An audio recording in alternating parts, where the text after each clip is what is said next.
Stop talking about comic books or I'll kill you. I don't care if the Hulk could defeat the Man of Steel. I'm gonna rearrange your face if you continue to debate whether Logan's claws could pierce Steve Rogers' shield. I just couldn't care less if they bring back Craven. And I don't care if Spider-Man's a clone.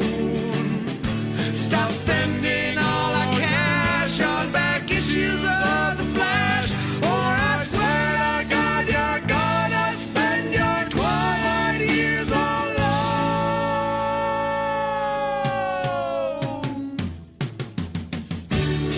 You can call them graphic novels.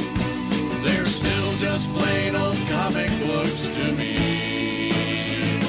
And I don't see why you must always ceaselessly discuss the post-zero-hour continuity.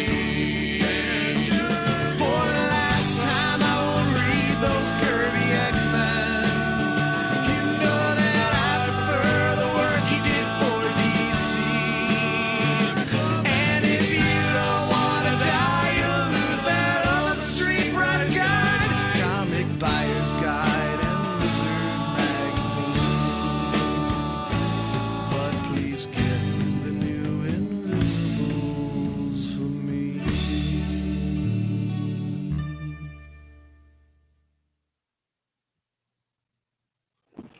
Good evening, everybody, and welcome to Well-Read Reviews. Tonight, we are going to be looking at SoulFinder by Douglas Ernst. That is probably like one of the worst songs ever, and I love Well-Read's music streams, but that, oh, it's painful. Tonight with us, we have Moonshine. I think he sings out of key as well. And Smug Pug. What's up, pugs? Hello, gentlemen. How are you Good guys evening. tonight? This is so exciting. I get to do something new. I got to take over Well-Read's channel. I may change the password and not let him have it back, just so everybody knows. This is a hostile takeover, everybody! Call the police! She's gone mad! Greetings, Isaac. Hello, Isaac. Hello, Hervoge, Velnid, Amit, and Spirit Scar. It's nice to see everybody as we talk about yet another indie comic book. Don't forget about Ishra, Vicky. I Ishra's didn't here too. see Ishra. She's way up at the... Ishra, my love. Hello, girlfriend. I didn't see you way up at the top there. I apologize. Well, looks like this review's already gone to the dogs. I know. Good thing you're here. Did you get it? The dogs? No, I did not. Moonshine, did you get it? No. The dogs. I'm a dog. Vicky had a dog avatar. It's the dogs. Do you get it? No. Do you get it? No. Yeah, no. He got it. He got it. As long as he got it. So long as somebody did, and it didn't have to be us. Oh, the son of Colonel wants to know if Dean will be here to mess everything up. No. As per usual, and is traditional here on Well-Read's review stream, we will be opening up the stream to people from the chat. We'll dump the link after the review is over if anybody wants to join us. I have no idea what will be happening with Dean. So that's... Dean likes comic books. Dean's loves busy them. with his uncle right now. That's a joke from last week's stream. Hey, Moonshine, did you get it? Did you get it? Did you get the joke? Oh, I didn't pay attention. He got it. Yes. The whole Well-Read moving so that he couldn't be here is just a cover for his shame and not being able to gronk a children's book, and the motive and why Bigfoot Bill might want to find his parents. Yeah, that was a slog last week. He just kept asking. Yeah, Kept asking the, why would he want to find his parents that he thought were dead for his whole life? I don't know. I guess I don't know either. Oh, it was just he kept asking these complicated questions. We just kept trying to tell him, well read, it's a children's book. There's no complicated answers. He's a Bigfoot. Part of the problem is parents. Bigfoot is very stupid, which is kind of an archetype of Doug TeNaples. There's always a really stupid character. And Bigfoot Bill is stupid. And Oh, it looks like we have Twitless in the chat and Mr. Dongs and 6th Scale Combat. Hello, guys. Well, I would say SoulFinder. Are we going to be finding any of those stupid kind of characters? And we'll find out. If you want, we can dive on into it now. We could chat for a couple more minutes and let some people show up, but I think we should go ahead and probably get into it. We gave him 5 minutes. Yeah, we've been doing this for 6.5. Who cares what the chat wants? Let's just start. Let's start. So, SoulFinder 1 Demons Match. Smug, why don't you start? Okay. SoulFinder Demons Match. It was written by Douglas Ernst, also known as Doug Ernst, with art by Tim Lim and Matthew Weldon. I think he's credited for doing some supporting art. And it has colors by Brett R. Smith and a beautiful cover by Dave Dorman. And I agree that the cover is really good. Yeah, that cover's gorgeous. Yeah, for people who don't know, Dave Dorman is like this really great cover artist. He like all the best Star Wars Dark Horse comic covers he did. The realism on like X-Wings and Star Destroyers and like faces, like his art is absolutely stunning. You may recognize his art from your Expendable. Oh, no, never mind. Yeah. Yeah, Dave's done a fair few covers in and around the crowdfunding scene. He's done the cover for Trump's Space Force. I think everyone remembers that iconic cover from Trump's Space Force. And he also did the cover for the hardcover of Expendables. He did the first and the first Black Ops. Oh, yes, and Black Ops as well. The Expendables book that no one has a year later than it supposedly was going to ship. Yes. But that's another topic. That's another topic. Has Still it really waiting been on that it. long? Damn. Yes. Yep. It has been quite some time. It's a long time to wait for a book. Just saying. Yes. Yes, it is, especially for someone that already has fulfilled 6 unique books. Anyway, so what is SoulFinder all about, Smug Pug? Well, I'll just share the Indiegogo page. I guess we can talk about the campaign first. So SoulFinder crowdfunded, I think it was in 2019, I'm pretty sure. Mm-hmm. I'm fairly certain. And it raised $33,000 from 917 backers, which is pretty impressive for a first-time crowdfunding campaign. Yeah. I think, if I remember this lore correctly, initially Doug Ernst asked Ethan to draw this, but of course Ethan had no time to do it, so he had to move on. I think that is correct. I'm not sure if it was this book. I do remember that. There was a book, yeah. Yeah, I think it was a zombie book that Doug was working on. So I don't know if Doug's still working on the zombie book, or if the zombie book turned into SoulFinder, or if that's a different property. I'm sure if he watches this review, he could leave a comment to clarify. But I'm pretty sure that was a different book. I think it was a totally different property, honestly. Yeah. I remember that was a point of contention long, long ago now. That's some deep lore from Moonshine. I remember this stuff. But yeah, SoulFinder, very reasonably priced, $15 for a 56-page book. Which is not a 22-page book. Exactly, or a 48-page book, or a $25 book. Hint, hint to some other people. Shipping was only $5. Yeah, well, that's Domestically. I mean, you don't count Smug. well, the campaign only shipped to the United States of America. If you look at the tiers there, but if you reached out to Doug, he took care of international backers himself. So that's really, really decent of him. Yeah, I got my copy from the whatchamacallit store. What is their thing called? Iconic. Iconic store. Yeah. And it looks like it was pretty successful. We see all these higher tiers; they're all sold out. So, yeah, congratulations to Doug. It did really well. I remember thinking it did really well. And if it was priced at $25, it probably would have made a lot more than the 33,000 with its over 900 backers. But Doug kept the price low, and that's really refreshing for one of these crowdfunders, because usually it seems like all of these books are $25, 48 page. So it's good to see a creator kind of buck that trend.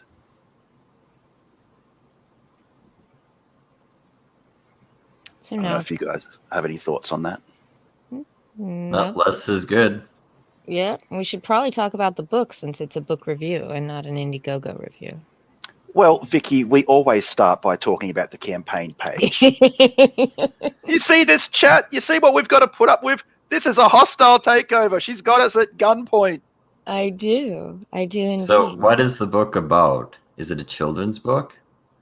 Definitely not. I'd say it's more of a teen, young adult, I guess, and up sort of book. There are a few adult themes in the book, such as demonic possession and I guess Naked ladies.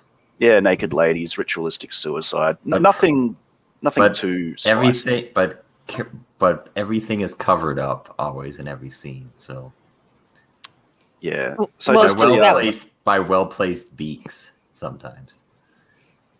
So it sort of had this Greek tragedy kind of thing where most of the really gruesome stuff happens off stage. Yeah. yeah. Oh, look, Testify's here. He says, keep doing the stream. I'm loving it, guys. Thumbs up. Thank you, Testify. We appreciate that support, Testy. Oh, Mr. Dong says somebody, I won't repeat his name, is bucking the trend by charging more for less. I'll say his name. It's Patrick Thomas Parnell, and he's charging $25 for a 40-page book. Jeez. I'll say it, Moonshine. I don't give a damn.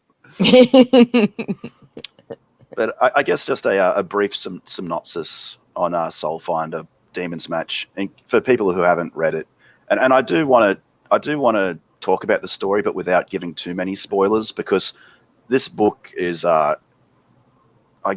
spoilers, I guess, for my opinion on it. I really enjoyed this book, and I don't want to ruin it for anyone who hasn't read it. So I'll try and be subtle. But it basically involves this priest, and his name is Father Patrick Ritter. And he works into a small town of Steepleton, Maryland. The town has a population of just over 11,000 people.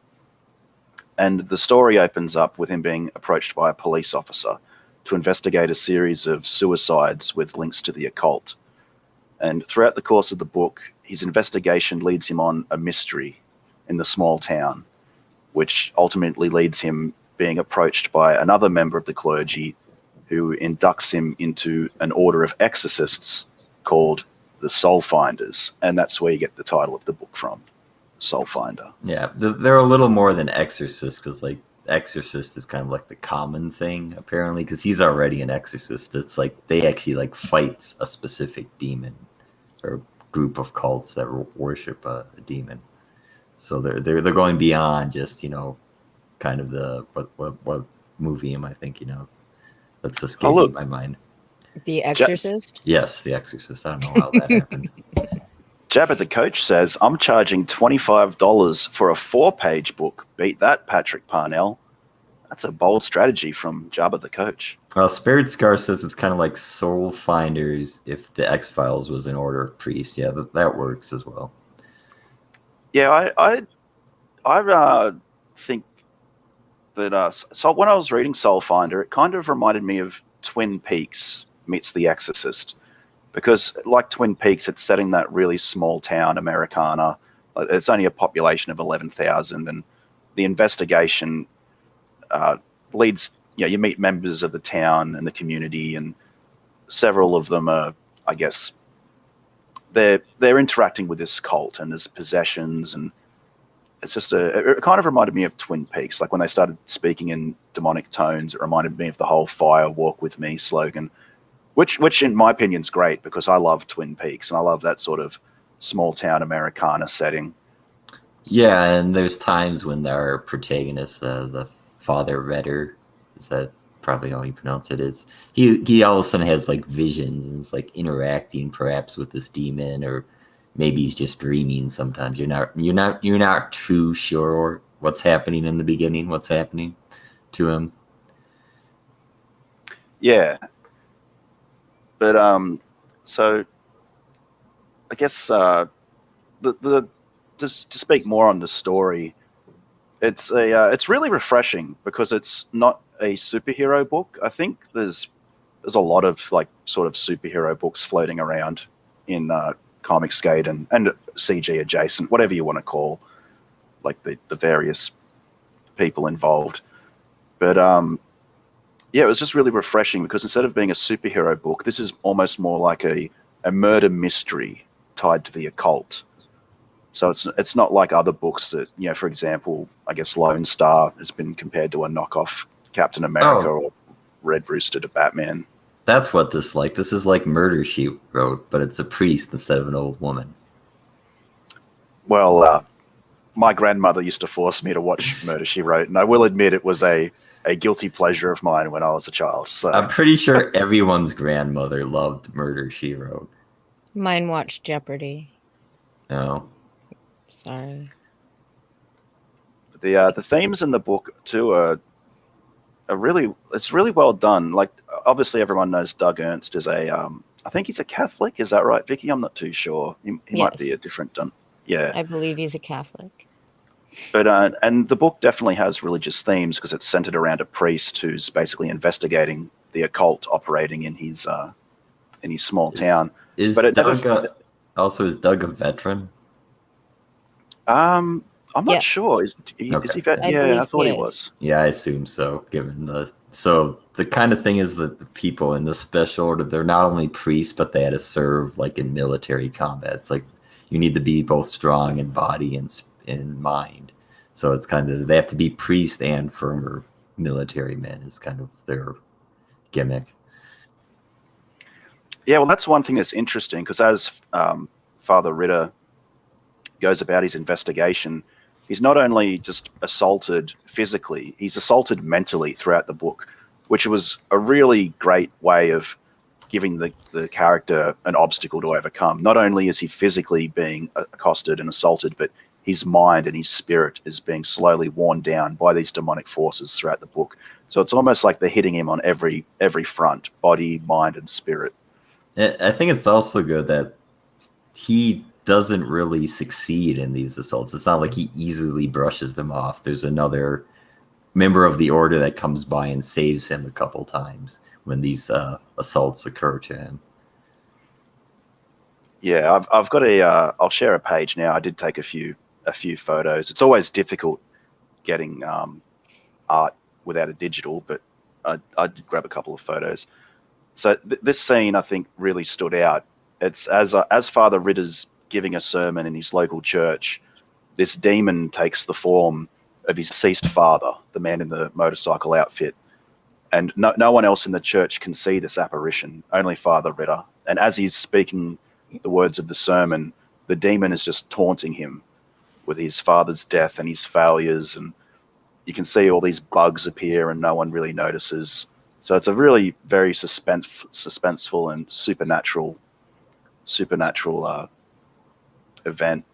And this is one of the church scene's one of my favorites in the entire book. I just thought Doug knocked the ball out of the park with this in building suspense and just showing how this is really affecting Father Ritter.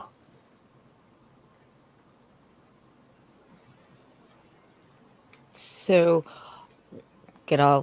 not get all well read or anything, but what is Father Ritter's motivation in the story? He's a priest, and I guess that he has a history of working with the local police sheriff's office, investigating crimes which I guess they can't really explain. So I don't want to get into spoilers too much, but various people are committing ritualistic suicide and self-immolation, and the police don't really have an answer for it. So they approach Father Ritter as it's like a consultant to help them investigate. So his motivation, I guess, is based on his faith. He knows that demons actually do exist and they do interact with the world, or at the very least they operate through people in the world. And I guess his motivation is he wants to save the souls of those that are affected by it, and at the same time prevent the demons from doing what they're doing. And as mentioned in the chat, his father died when he was very young, so that kind of motivated him perhaps to do good in the world like his father did. And so that's why perhaps he joined the military. That's not stated as a fact, but perhaps. And then he was injured as he served, and he lost one of his legs, so he has a prosthetic leg. So he's dealt with hardship a number of times in his life. So this is another photo I took. But so, for example, in the book, this woman is possessed, and she's about to be ritualistically sacrificed, and Father Ritter interrupts it. And you can see she leaps off the table. This is his motivation. He's trying to save this woman, who he knows as well, because it's a small town. I believe she works with him. Yeah, teaches like Sunday school or something. Or she's like the church secretary or something. Yeah. It's not made clear, but the first introduction's like, what do I tell kids about why bad things happen? Stuff like that. I also took this page as an example because throughout the book, Doug and Tim Lim make excellent use of perspective. You can see like she's clearly leaping off the table, the lines coming off her. It's very dynamic, looking up. It's a great use of perspective. I think I have another one here. Just the establishing. That's all right. So a lot of the establishing shots for locations often have this sort of slant to them, and it really gives that feeling that something's like not wrong, but just odd. That all the buildings are slanted on a different side in almost every shot.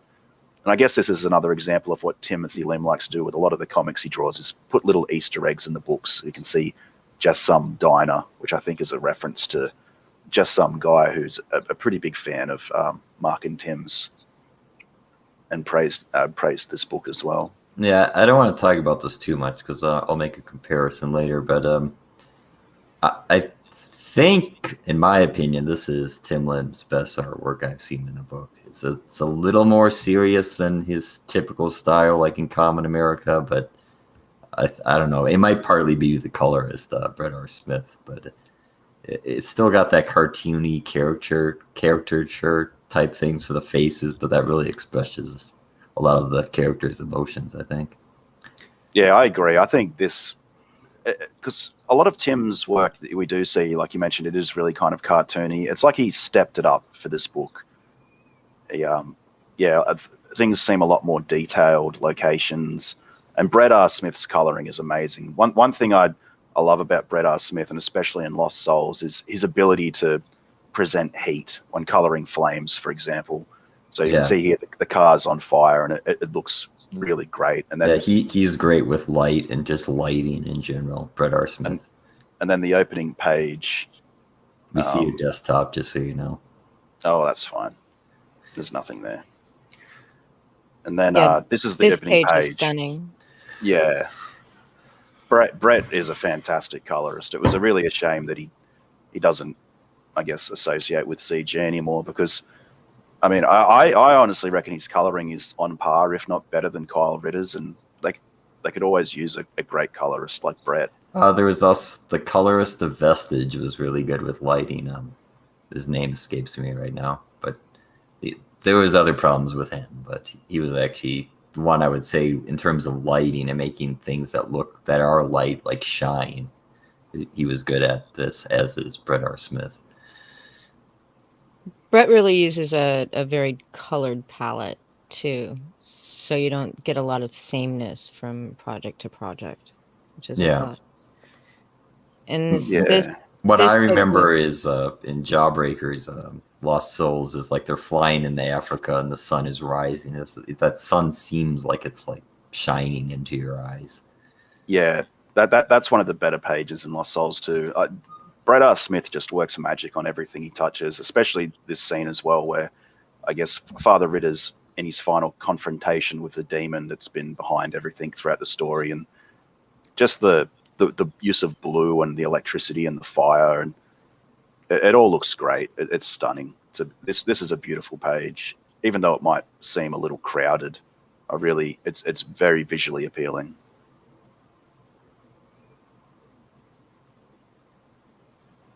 But yeah. yeah. Yeah, I enjoyed the book. Oh, you've read it, Vicky?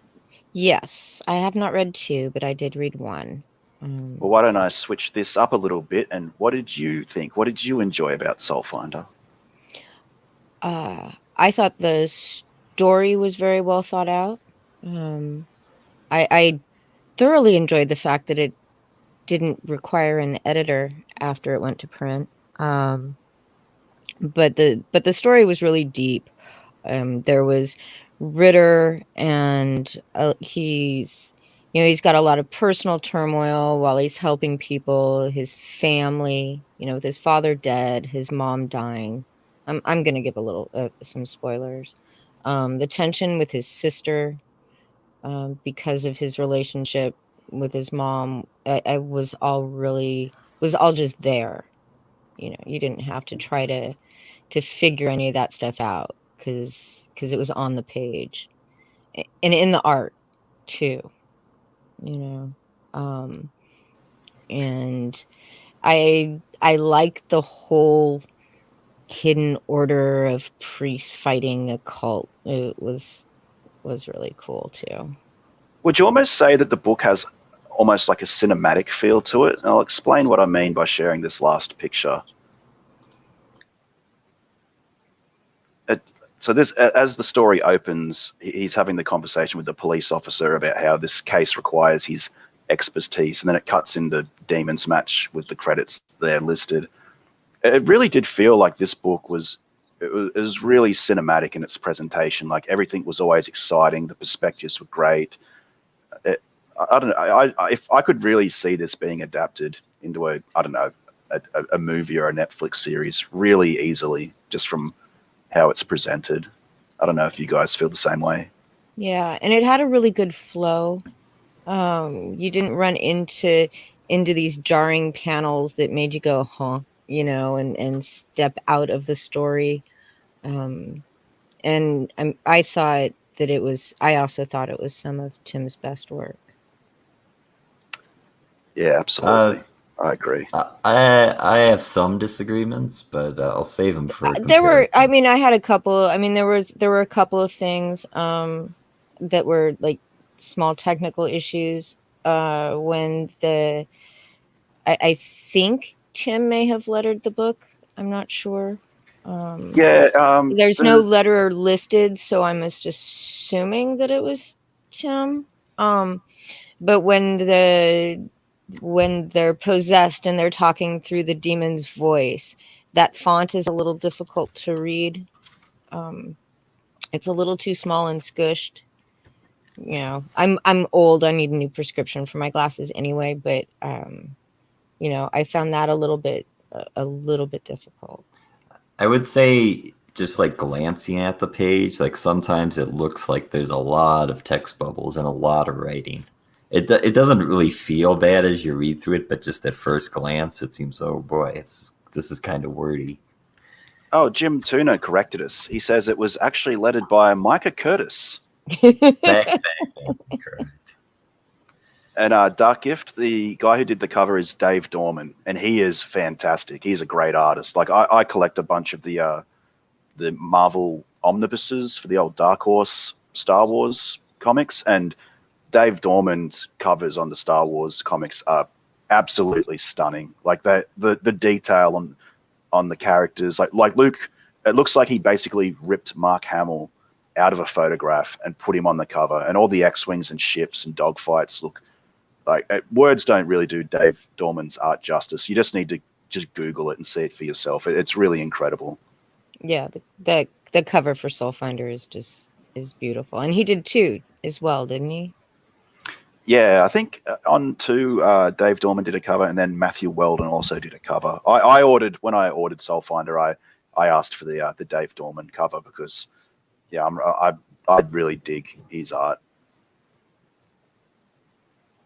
Spirit Scar says Dark Gift didn't recognize Dave Dorman's art. Fake geek girl alert. Some shots fired. And Dark Gift also says, I thought Dorman did. He's awesome. I have the poster from the Jungle Book Indiegogo hanging on my wall. Oh, okay, that was Jungle Comics. Yeah, Dave Dorman did do a print for that. I think I actually got the cover, the Dave Dorman cover for that book. I'm a bit of a collector of Dave Dorman's covers, I guess. Yeah. So Moonshine just had to go AFK for a bit, but I guess we'll have to wait for him to get back to do. We'll have to take up SoulFinder 2. We'll have to take up airspace. Yeah. So we have his friend Chu, the police officer. What was his name? Officer Chua or Chowa? I'm not sure how to pronounce it. Yeah. He's Filipino, so I'm not certain how their letters are pronounced. I assume it's going to be sort of related to French, but. Yeah. I'm kind of hoping that more happens with him in 2. Like I said, I haven't read 2. I liked him as a character, and I felt like that I wanted to know more about him as well. Yeah, I really liked the sort of buddy cop sort of thing going on between Officer Chow and Father Ritter. It was just interesting to me that like a small town sheriff and the local priest are working together on solving a case. That's where it kind of reminds me of Twin Peaks again, how Agent, I'm blanking on the name, but Kyle, whatever his name's character, teams up with the Sheriff Truman in the local town to solve the mystery there. That's what I mean. Like I could just be reading too much into it, but I really felt like, yeah, it reminded me of Twin Peaks. And like I said, again, I love Twin Peaks, which I guess is another reason why I really love SoulFinder. I love those sort of small town murder mysteries that have a small touch of like the unexplained and supernatural going on in the background. Cooper, that's right. How could I forget that? Bourget points it out. Now I feel like an idiot. Well, you should, Smug. But we'll forgive you. This is where Spirit Scar calls me a fake geek girl. You haven't even really watched Twin Peaks. You don't know the agent's name. I'm usually horrible with names, so I wouldn't remember anyway. Yeah. So I guess just in closing on SoulFinder, Demon's Match, great use of perspective. It's a murder occult mystery. It reminds me of Twin Peaks meets The Exorcist. The colors by Brett R. Smith are absolutely fantastic. The cover by Dave Dorman is stunning. It's very well written, like extremely well done. Probably one of the better books that I've read, and has a great use of suspense and tension. So that's how I really feel about it. I'll give my rating, I guess, at the end after Moonshine talks about Black Tide. So I guess that means you're on, Moonshine. All right. So you guys might have covered this. So the covers, again, or at least the main covers, are by David Dorman, and they're pretty amazing. I think I got some images of them. Here, I'll pull them up. Give me just a sec. Yeah, I'll keep talking. So the book, it's again 56 pages of story, but right now what's available is a hardcover. So you get the 56 pages of story, and then you'll get actually the line art by Matthew Weldon of the story all over again. And then there's a script, a little piece of the script in the back, and then some various drawings that Matthew Weldon has done. Actually, mini biblical scenes, and then some fan art. So that's the whole package. It's hardcover, gilded pages. It has a ribbon. Yeah, so you can see the cover the part of it, you got some spot gloss, and so there's like insets and lifting of the character. So there's spot gloss on Father Ritter there, and then you can see that a kind of fish creature in the back, and that's kind of more of a matte finish on that. And just then to briefly talk about some of the differences. This wasn't crowdfunded, was it? It's available directly on Iconic Comics. Yes. So nominally it's $60, but right now it's going for $25. So there's a large discount. So if this ever sells for $60, you probably want to get it for $25. And that title there is like gold foil, the SoulFinder. Wasn't he doing like 2 different editions of the book too? Yes, there's also a Matthew Weldon wraparound cover, which is the same price. I don't have that. You can find it on the Iconic Comics website.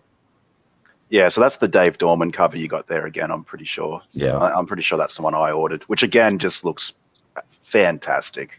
I think I have the back cover as well. That's a scene from the book. Somewhere. That's the line art. There's the cover. Yeah. So it's just another scene of the book. And so again, you got the spot gloss and whatnot. Zoom on out. I don't know what that's there. Yeah, there you go. So there you can see it's a giant kind of lanternfish. It's a little hard to tell, but it's like he's in scuba gear in front of like a sub. Oh, that's strange. I just put the Iconic Comics link in the chat, and message was deleted by the Google moderator team. Yeah, we can't put links in chat right now, chat. So unfortunately, that is not allowed. So I'll try. I can answer a few of your questions. So this book really focuses kind of on the trio of Father Ritter, the Detective Chow. That's what I'll call him, and Father Crane, which in the first book, Father Crane kind of is like the badass that comes in and just saves the day. That's kind of how I felt about him. And in this book, which Doug writes himself, they kind of all work together to kind of solve this mystery.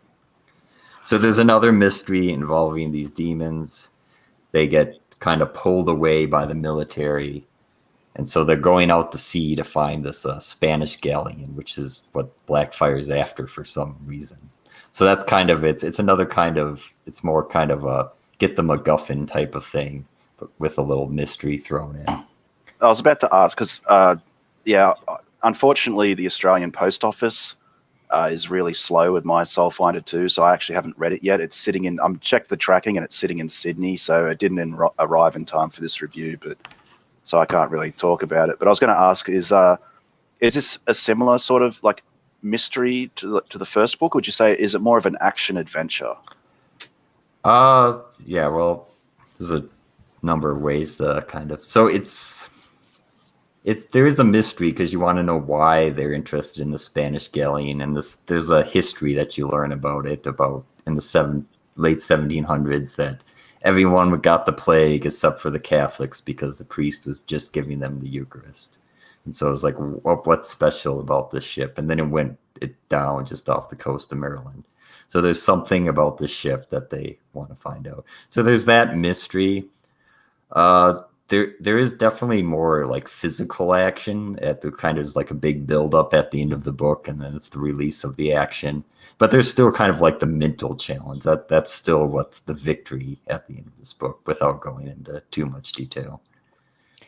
Is it as character driven as the first book? Let me compare these. So I wouldn't say the first book, the scene changes were disjointed. That'd be too harsh. I would say sometimes they're sudden. It's like you're in a scene, and all of a sudden you flip to another scene, and it takes, like a couple of seconds, like, okay, what's going on here? So I think character driven is in a different sense. It's focused now on these 3 characters, and there's a couple of side characters they interact with, but that's about it. Whereas in the first book, it seemed Father Ritter was talking to a whole bunch of minor characters, but they weren't really that important. But as it was the first book, it was kind of hard to tell who was important and who wasn't. In the second book, you really know who's important. It's the 3 protagonists: Crane, the Black Priest, Ritter, and then Detective Chow. and then they're interacting with the military. They're going out in the ocean with the ship captain, which I'll bring up later because I want to address some things there. But that's pretty much the characters in the book. And they're trying to get this one guy, Nagel, who's like gone to the devil. And he's like, he was a special forces agent, then he became the devil, and like he's causing trouble for both the military and just, for this order of the priests.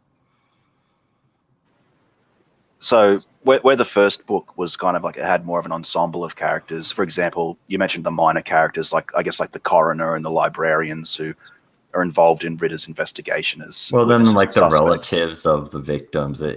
I would say it's a little bit too crowded with minor characters. This kind of focuses on the ensemble of three and then an antagonist with them. So it very much just focuses on our three core characters from the first book. I think it makes it a superior. It's.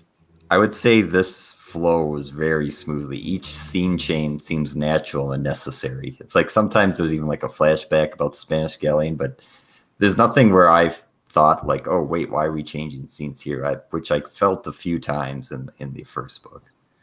I sort of felt in the first book though that those characters were kind of necessary to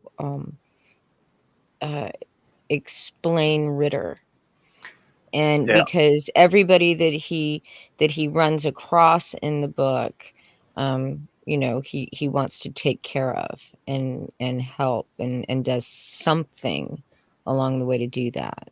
I agree. Like it felt like in the first book, the minor characters did have a purpose. For example, his family members were there to apply that extra like level of tension and emotional stress on him because his mother's basically passing away and he has unresolved conflicts with his sister.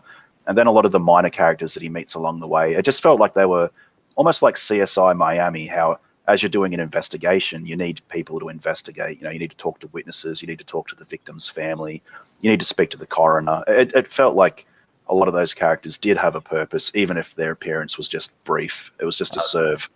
I wouldn't say they were pointless. I'm just saying there was a lot of them. It gets confusing, especially for a first book. I mean, I would say Ritter is like much more sure of himself in this book. So obviously in the first book, you want these characters to show what he's kind of struggling with in his life or the worries. Whereas in this book, that addresses kind of his mother's death. And it kind of shows that he's strong. He understands that his mother was dying in the first book. And he's kind of internalize that and understands that he's not tricked by the devil as easily as he was in the first book. And you mentioned that the antagonist was Blackfire. That's the demon from the first book. It's the same. It's agent again, of course, but yeah. So it's the same demon that they're focused on, which apparently the SoulFinders is only focused on Blackfire because he seems to be like the tempter that kind of focuses on it. So to switch gears a little bit, I want to cover what's careful reading, which you do need to do in this book. And there's both a good way and a bad way that it happens in this book. So I'll start with the bad way. At some point in the story, near the end, Father Ritter says, Admiral Stix. And my first question is, who is Admiral Stix? Now, I went back and thought about this in the first reading. It's like, oh, it must be this guy. But when I looked at it, his name is never Admiral Stix. We're not even told he's an admiral.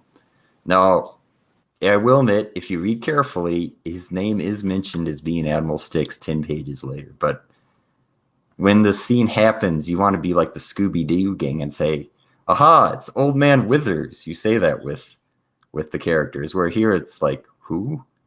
So I think at some point, when this character was introduced, you call him Admiral Stix in the first few panels. That it wasn't done is probably more confusing than it needed to be. That was like my most major critique I can find of the story and the entire thing. So another point where careful reading actually is a payoff is when they meet the sea captain and they're going out on the ship with him. And there's a couple of lines where it kind of shows that he's not telling them the full truth. And some of them are hard to miss. And one in particular, let me find it so I can get the names right. I need the name of the boat. So when they first get on the boat, it is called, I skipped it again. It's called Kurtz's Widow. And so one of them just casually asked, who's Kurtz? And the captain answers, oh, it's my former friend's boat, and his name was Kurtz, and he loved the sea. But later on, which you probably won't notice if you didn't read carefully, Father Crane says, oh, I want to read Heart of Darkness by Joseph Conrad. And he says, with Marlowe and Kurtz. And the sea captain doesn't pick up on it. It's like, oh, I don't have a book. But if you remembered the name of the ship, you realize this guy is suspicious of the captain. He's like, you don't even know why your ship is named this.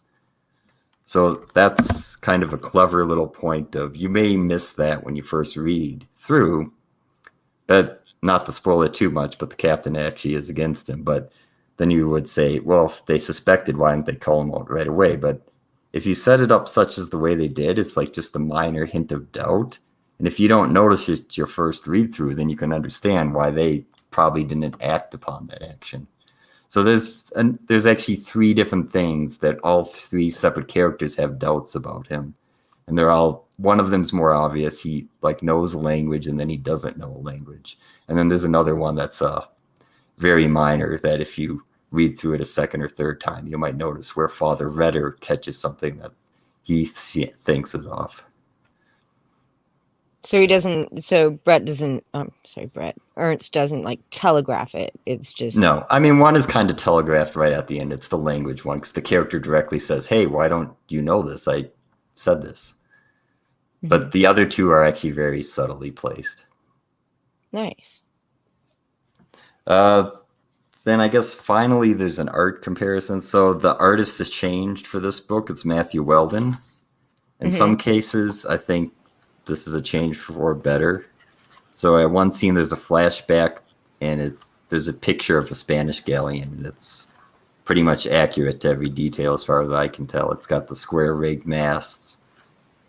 It's got the aft castle and forecastle. And then here's another picture. So this is where they're going down into the Spanish galleon, and they find this preserved corpse. So you can read the story to see what this is about. It's a beautiful spread. Yeah. Brett Smith does great jobs with colors. So he really gets, they go scuba diving. So he really gets the color down so it seems dark and ominous, like they're underwater, but obviously you can't draw it exactly as it would appear because it'd just all be black and you couldn't see anything. But he really kind of just bends it just enough so you feel like you're going down with them. But, still, you can see everything. I was actually going to ask you if Brett R. Smith was still the colorist on the sequel. Yes, he is. That's great. That page is beautiful. I can't wait to get my copy. I just wish the Australian Postal Service would get off their backsides. So that's what happens when you live on the bottom of the world, Smug. Well, chat was debating whether or not Liam was possibly involved in sabotaging me getting my book, and I'm likely to believe it. Well, he did make friends with the Australian postmaster, So I have one criticism of Matthew Weldon's book, and that is all the faces of the men seem too young and too feminine. I'd liken it if you were watching this as a stage play, but it was put on by an adolescent troupe or something. So they have to put on false beards and maybe prosthetics to look wrinkly, but you can still see in their eyes and such that they seem too young. So, oh no, Vicky's been murdered, everybody. Oh no. Sorry about that. I apologize, everyone. Yeah. So I think Father's crane face looks the best, but I think that's partly it just seemed characters are supposed to be older, but they seem to have young and feminine faces, and it kind of took me out of the book occasionally. I would say in this case, Tim Lin did better with the faces. He you get the emotion that you want from every face. It's just the style of Matthew Weldon I don't like as much, but that's just personal taste. So would you say the artwork, it's better, it suits it better than Tim Lim's artwork, except for the faces? Yes. Also, interestingly enough, as far as I can tell, there are no human females in this book. There's a demon that appears as his mother, but that's not really a human. And there may be one person on a helicopter that may or may not be female. I can't really tell, but it seems fitting for a nautical book. You have no women. I think that's a great design choice because, quite frankly, women ruin everything, much like this stream. Yeah, so that is actually an image he sees of his mother. So that's the line art. So it's in color, but after the color section, it's just repeated again as the line art. Well, women are unlucky at sea, aren't they? Yeah. Like, well, it kind of reminds me the... of one of my favorite movies, Master and Commander, where there's no woman speaking line in the entire movie. And there's only a woman for like 5 to 10 seconds at all total. Well, of course it's your favorite movie. And that's probably why, Moonshine. Exactly. I like Master and Commander too. And I only just realized why. It's probably one of the best historical movies ever made. I have control of the remove button. Just reminding both of you. I'll be good. I saw someone I was trying to explain why you need to read carefully. No, I was trying to explain why if you want to leave hints, you don't just blare them out to the world. You have to leave them subtle. So it makes sense to the audience why a hint would not have been immediately recognized by the characters in the book. Otherwise, it seems stupid. Why didn't they call them out right away? Well, sometimes you just can't do that anyway. Yeah. I mean, it's fine if the audience picks up it, but it has to be believable to the audience why the characters in the book do what they do. If they seem really stupid, like someone like in Bigfoot, another, like Bigfoot Bill. No, I was going to say Pandemic. If their actions don't make sense, then you take your. Don't get me started on Pandemic again, Moonshine. I don't think the audience wants to hear me talk about Pandemic again for another 2 hours, as much as I'd like to. But my overall opinion is actually I like Demon's Match. I didn't see why everyone loved it, but I think Black Tide is the vastly superior. I think Doug has like nailed the writing style for a comic in this one, whereas he was proficient in the first one, but he was a little shaky in this one. You can tell his confidence in knowing what to do, the plotting. The dialogue in both is strong, but this one, the plotting and story structure is just a little bit better. Nice. I really wish my book arrived in time for this review. Well, maybe you can do it next week. You can give your 2 cents about Black Tide or something. Knowing my luck, it's probably arrived today, or it'll arrive on Monday or over the weekend. That's just my luck. It'll show up tomorrow. Well, you're today, I guess. No, we have not reviewed Cyberfrog. I think we'll maybe do Warts and All. We try not to review things that are old because they're old and so no one cares. But. Well, I think when Wrecked Planet comes, I think the plan was to do a sort of Blood Honey and Wrecked Planet together. But that might be a while yet. Yeah. So a Cyberfrog not casting shade on Ethan, but even he admits it's going to be the summer at the earliest. So somewhere around September, October. Yeah. But we both grabbed Warts and All, so I guess we will have a Cyberfrog book review relatively soon. And I think Warts and All is actually ahead of schedule. He's got the books already, so it might be fulfilling. Yeah, I think he's September. waiting on trinkets as usual, but okay. I think he has both Warts and All and the Unforgettable Tales #3. So the books I think he all has. Jabba the Coach asks, is Smug Pug even really needed on this stream? Yeah, he was here for Demon's Match. And then Isaac says he's not needed anywhere. He's always needed. Vicky, the chat's bullying me. Look at that face. How could that not be needed? So, damn, Jabba made me forget what I was going to ask. Fucking A. Now I'm feeling like goddamn well read. So fuck. Anyway, somebody else say something because I just completely lost track. You guys are too nice to Demon's Match. That's what I'll say. I love Demon's Match. So I guess is this are we going to get into I'm done the final with my. It might just be the Catholic, the Catholic in me that put it over the edge for me with Demon's Match. But I really enjoyed that book. So would you like, well read normally doesn't offer a rating or a score or anything, Vicky, but would you like to, ladies first, and tell us what you think of Demon's Match? I would give it an 8 out of 10. Ooh. Yeah. Like I said, I really liked the story. I liked the religious references were good. I loved how he examined Ritter's character, with his father, his history, his military service. The only thing that I was missing from Ritter is why he actually became a priest.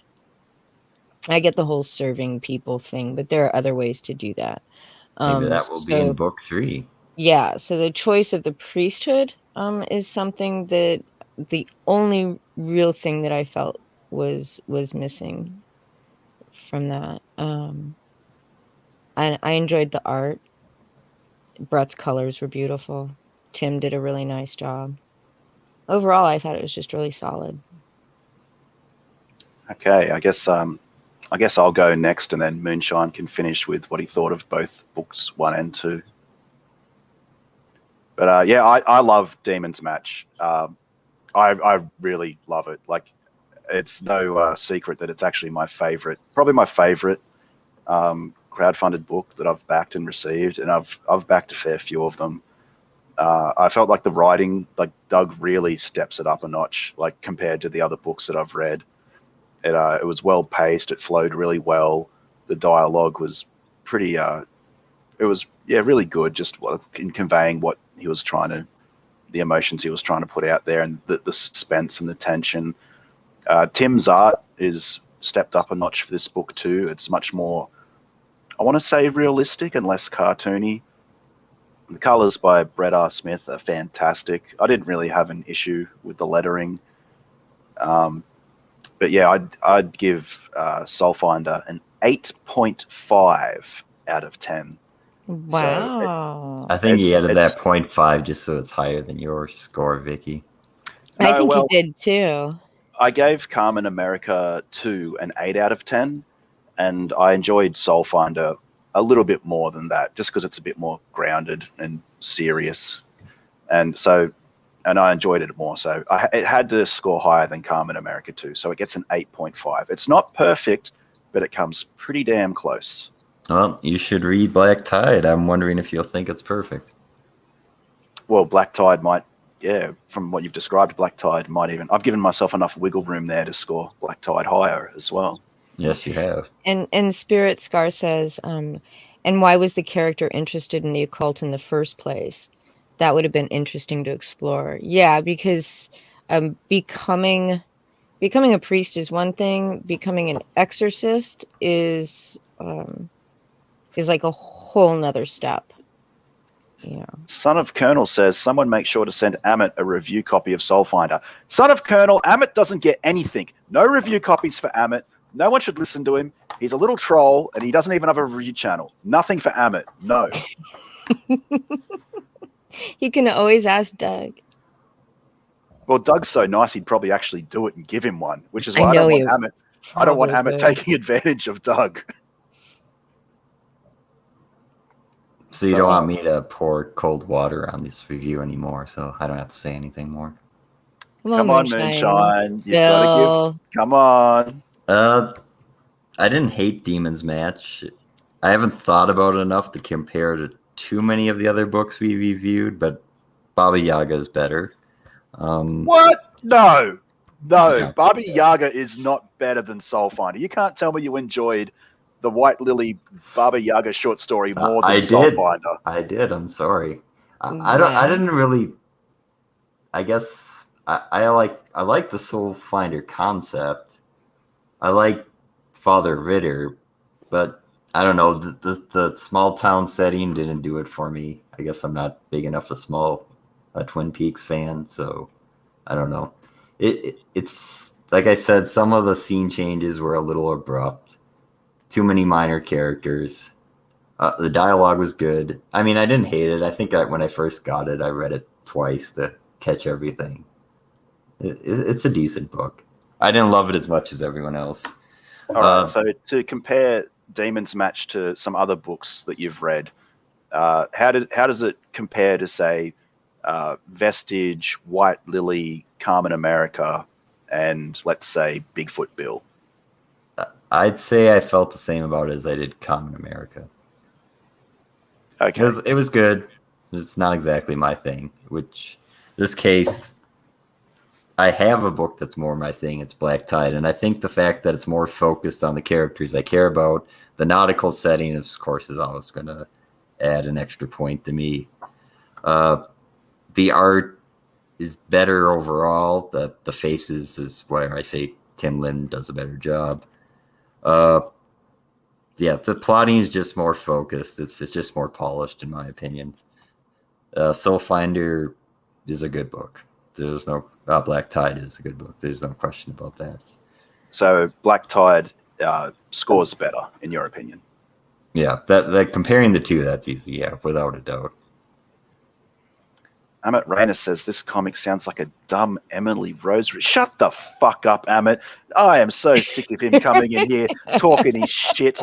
Carmen America's a soy book. Can I have a review copy? This sounds like a dumb... Shut the fuck up, Amit. Yeah, Jen Tuner says training exorcism is like a PhD program for people making the priesthood. Yeah, so we know that Father Ritter is already an exorcist. It's like the Soul Finders Society is like the cool exorcist. yeah, they're the cool kids club. They're like the Secret Service of exorcism, sort of. Don't ever compare me to Dark Gift again, Colonel.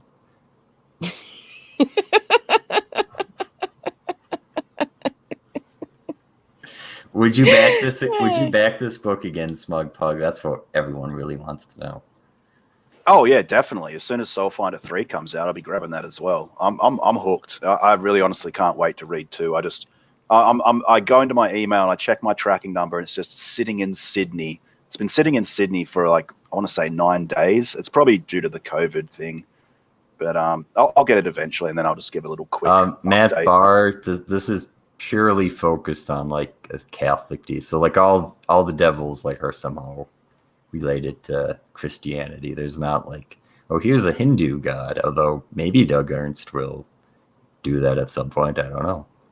Yeah, I have to admit, I'm surprised you mentioned that Blackfire is the demon again in the second book. I was thinking that maybe there'd be a broad spectrum of maybe demons and fallen angels and other sort of monstrosities that they face as well. Afterward, I think Doug addresses this a little bit. That's why the humans are using something different. It's no longer the matches. They're they have symbols that signify that they have special powers or are in favor with Blackfire. Cool. Yeah, So, because in the first book, there's actually a physical component in our world that links them to the demons, which are those I guess since it's in the first book, the Detective Chow is running to a scene of a firefight, and there's this Navy SEAL or something, and he's possessed, and he coughs out some black stuff, and then he just poofs away in the dust. So that's kind of what's happening here. So they're not spontaneously combusting. There's no matches this time. It's a whole different setup. All right, well, that's cool. Yeah, so it's not the exact same thing. So you won't get bored if you're well, we already saw this. It's a different kind of aspect of, I guess, the demon. So I know Spirit Scar read SoulFinder. Should we drop the link in the chat now and let people come on and say what they think about the book or anything else? Testify, complain how boring it was. It's in the description, and I just dropped it in the chat. Did it go in the chat though? Let's find out. It should It have. did, It did the actually. last time. Yeah, it's there. I wonder if Twitless has read it. I'd like to know what Twitless thinks about it. Twitless, if you've read SoulFinder, jump on and let us And- talk about it. And Doug, you're more than welcome as well if you want to come on in. Or you can just. Oh, Doug Ernst is in the chat. If you want Hey, to Doug. make any comments in Oh. chat, that's fine too. That was Yeah, fast. either way. I know. I'm zippy. I'm not a Oh slow wait, slow Smug red. Pug, your link just got deleted. Oh, Yeah, damn it. it's not allowing links. It was there Mine- for a moment though, but your link stayed, Vicky. It looks Mine like stayed. channel owner can put links.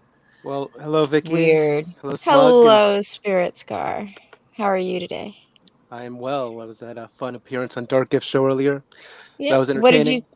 What did you think of SoulFinder Demon's Match? So I think I agree with a lot of Moonshine's opinions regarding. I like the book overall. It's a great idea and solid foundation that you could do a lot from.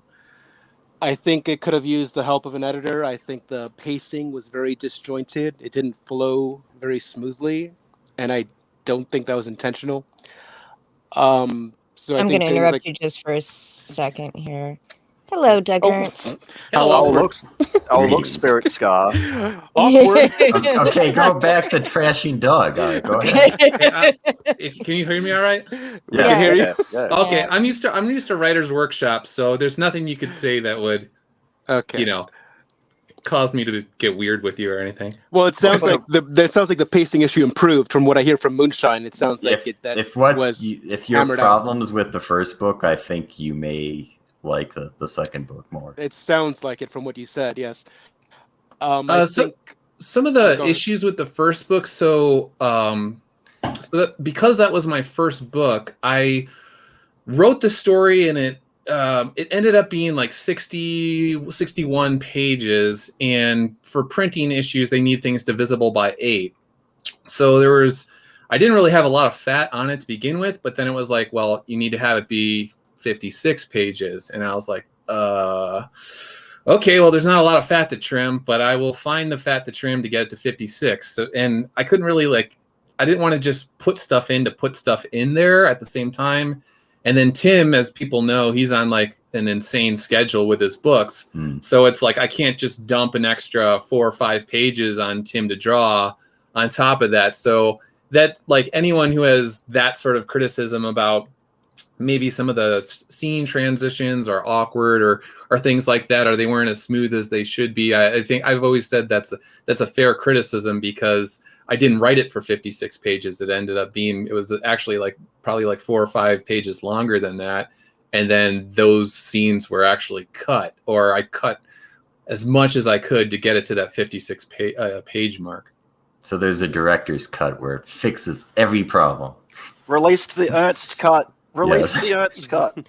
Yeah, at least in terms, I think some of the transitions would have been a little smoother. There was a little bit more stuff about Chua in there that were cut out in terms of his work at the police station, and another scene with him in the Just Some Diner, and so that was out. And there was a longer scene in Patrick Ritter's home with his sister and his mom, so that was chopped a little bit. Those were the main ones. But yeah, that's a fair criticism. Okay, cool.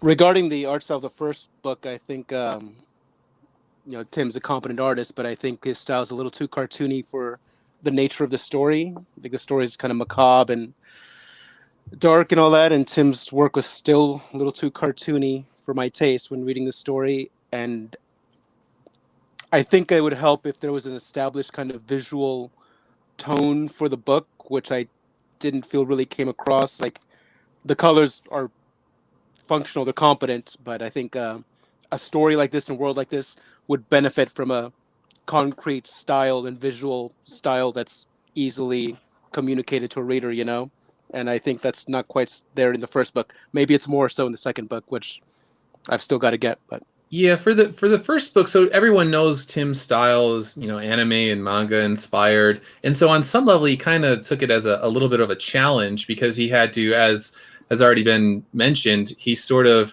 changed his style up a little bit. But it's hard to really break out of that same time, it was one of those things where it's like I can't force Tim to be someone who he's not, and I'm just grateful that I had a good artist who was willing to do the book with me. So it was one of those things where, you know, I wasn't gonna try and nitpick Tim on every little thing here and there. So even if you look at the page one, it's a much more like serious tone, but then there are parts throughout where you could see Tim's natural style sort of come through. But I think he did the best that he could. I was pushing him. I was creatively redlining him, and I think he's basically said as much on Demon's Match. And so I don't know. I'm pretty happy with his work, but again, it's another one of those things where people that are like, no, I like Matt Weldon's style and tone with Demon's Match more.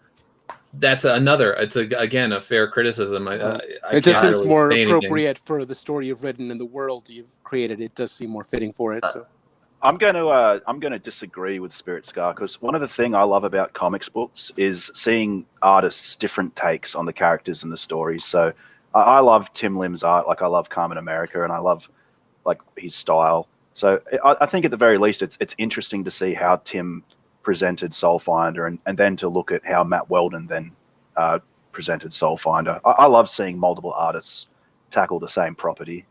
And I thought Brett's colors were gorgeous. I would say for the first book, though, the rollout, I think you kind of want to have a better presentation of what it's going to be and the style and the language of the world you're presenting. And I think it'd be helpful to have that clear from the beginning. And maybe that's not always, the writer doesn't necessarily always have that either, but you wanted something that looked darker. Basically. Well, basically, I guess its own, darker, but it could also create its own unique language, its own color scheme, and not less cartoony would have been better, you know. So my mentality on that is I kind of told Tim where I wanted to go with it. Obviously, he saw the script, but on some level, I like it to be like a collaboration. So he's going to have a different take on SoulFinder than, even though I'm the creator of it. And so I like to just give the artist a lot of creative wiggle room. And I mean, I guess I could be more of a, I don't know, more stringent or something along those lines. But when I give them the script, even Matt, I'm just like, listen, Matt, like I said, okay, there's 6 panels on this particular page, and I've given you instructions, but if you feel like you could tell this story within this page in 3 panels, go for it, because you're the artist. And as long as we stay true to the, spirit, I guess, of what I'm trying to do, then I'm not going to be like too weird about it. So it's just a balancing act between trying to give the artist freedom and for them to be invested in it. I think that approach is good for writers who don't have a lot of confidence themselves. And I think you are a good writer, Dunkert. So I would say just be like a dictator with your scripts. Be stringent, to give them less leeway to these artists. Because read like an Alan Moore script, Neil Gaiman script, Grant Morrison script. They don't give the artist that leeway, or they're very clear in directing the artist and what they want. And I think your style of writing would suit that approach. I think you should just whip those artists as you will, because you have a very clear vision. That's not gonna happen. I do appreciate your take, but it's not gonna happen. Doug's way too laid back for that. I would like to point out, I don't want to talk too much about Black Tide because no one else has read it, but you do have like sample scripts actually in the book. So if you want to see kind of how it's put together, I don't know if you want to talk about, is this pretty much literally what you gave Matthew Weldon and he drew from that? Yeah. So, and actually you made really good points about Stix. So there's a couple points where that's on me again. So in the script, there's a part where there's it's called a seal delivery vehicle, which puts a limpet mine underneath the ship by the engine. And in the script, it's actually, you see inside the seal delivery vehicle, and you were supposed to see Stix. And he actually, in the script, he also has green eyes. So when you would see him at the start, and then you would see him at the end, but then that didn't get in there, and then the seal delivery vehicle didn't get in there. And then there's another, usually on, like, depending on the uniform that they're wearing, you have your last name on it. And I'm like 95% sure, but I'm not 100% sure. I think I had that in there, and then basically, I think Matt went with a different uniform style, but like one that doesn't have their names on it. And then I didn't go back and then kind of make it more obvious who Stix was with the art change. So it's still, thank goodness, like I did identify him, but there was a couple other identifiers that were supposed to be peppered throughout that were not in there. And then I like breathed a sigh of relief when we were going to like print. It is done. It is done. It's just not where I expected to find it. Yeah, so that one, but I think you're like the first person to actually catch like that who it is. So sometimes people don't even catch stuff like that. But well, I mean, part of the problem is when you see him and it's Admiral Stix, it's like everything's red. So it's like, wait, is this guy a redhead? Oh, and it's like, wait, no, his hair is blonde, but the red light makes him kind of look like a redhead. The other thing, if people like really want to like get into it or whatnot, is Stix is also, it harkens to like Stix in mythology and the river Stix. Yeah, I was wondering, was that the reference? Yeah, okay. Yeah, so it's like, you know that he's kind of a bad guy if you're like, oh, I wonder if this is in reference to, you know, mythology and the river Stix. And it's like, yeah, no, he's a bad guy. Yeah, I like the little clues you had about the captain. It's like obviously I picked up the first one because you kind of make that, but there's two other little clues that you have as well that are, if you got to carefully find them. Yeah, very little. No spoilers. I haven't got my copy yet. Doug, did you hear Vicky read my comment in the chat earlier about the character? Like, what made the character interested in the occult in the first place? And I don't know if you explore that in the second one, but what events in his life pursued him down that path of studying the occult? And Father Ritter. Mm-hmm. Yeah. So with him, so there's parts in Demon's Match where the cross that his father wears around his neck, it's indicated that he's basically a Catholic as well. And so Demon's Match in many ways was about the importance of father figures and male role models. And that cross is the thing that sort of tips him off in the spirit realm that first time that, oh no, this is not my father. And the second that he is about to recognize that it is not his father, then he's transported to his father's death. Because the demon doesn't want him to like know that he's being manipulated or whatever. So, and then at the end of Demon's Match, it's when he sees the cross that's glowing, but it's like the real cross. I'm sorry. Earlier, the demon has a necklace, but it's missing the cross. And then at the end of Demon's Match, his father, you know, it's actually his father because the cross is there and it's glowing, and he encourages him to hold the line. So that was, I guess, more of a subtle, I didn't delve into it, but his father was this huge figure in his life. And the demon was actually, when he says like, basically like, are you just trying to live out your father's life? He was kind of, in a way, demons will do this thing where there's a grain of truth to something, but there's also a lot of lies mixed in with the truth to throw people off. And so he was preying on Ritter's love for his father and his desire to essentially live up to his father's standards in terms of virtue and heroism. Mm-hmm. It's like in The Exorcist when the demon looks like the priest's mother, right? That kind of thing. Just to briefly interrupt, we had a question from the chat from Rob Murto, who's the creator of Tales from the Classroom. We reviewed his book several weeks ago. He says, SoulFinder definitely looks like one of the best books in the indie crowdfunding space. I wanted to get them both, but they don't ship to Portugal. Correct me if I'm wrong, Doug, but I believe if people contact you over Twitter, you handle international orders personally? Yeah, so if people just email me at douglasernst@douglasernst.blog, I've done all the international orders for both. Iconic Comics is exploring international, like to Canada, UK, maybe Australia, but there's a lot of weird things. And then the UK now has a VAT tax, and it gets all stupid, weird stuff. So I've just been handling the international orders myself. Bye, Matt. Have a good night. Yet another creator listening in on the writer's stream. So do you plan to have this in stores eventually, or because I know it's like the nominal price is $60, is like the $25 going to be going away shortly, or? Yeah, it's how do I? It will go away. I have no desire to put it up to $60 because that's pretty expensive. So I mean, as even with Demon's Match, I tried to lower the price point as much as possible. So I don't want to squeeze as much money out of people as possible. I just need enough money to keep making books and then hopefully build with each one and have a better version. So when it comes to the presentation and the different hardcovers, it's kind of the same mentality as Timothy Lim and Mark Pellegrini, where it's like, okay, I don't have any desire to be a multimillionaire. That would be nice, but at the same time, I just need to keep building with each book. And if people know that I'm going to come back with, SoulFinder's not going away, and some of these things that you're bringing up, they will be explored. All the characters will be explored. I want to tell an 80s story with Father Crane, and probably next year will be his Vietnam origin tale. I think that's going to be the next one that I'm going to work on for the 4th installment. So it won't even involve Father Ritter at all in the 4th one. It'll just be Father Crane.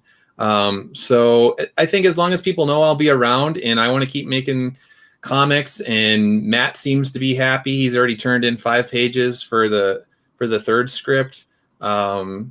If they know that you're going to be around, then they'll invest in you. And that is the cool thing, what you've created here, Doug. It is a great springboard. You can tell lots of stories because it's an order, the SoulFinders. So you could tell SoulFinders from the 20s or something if you wanted to, right?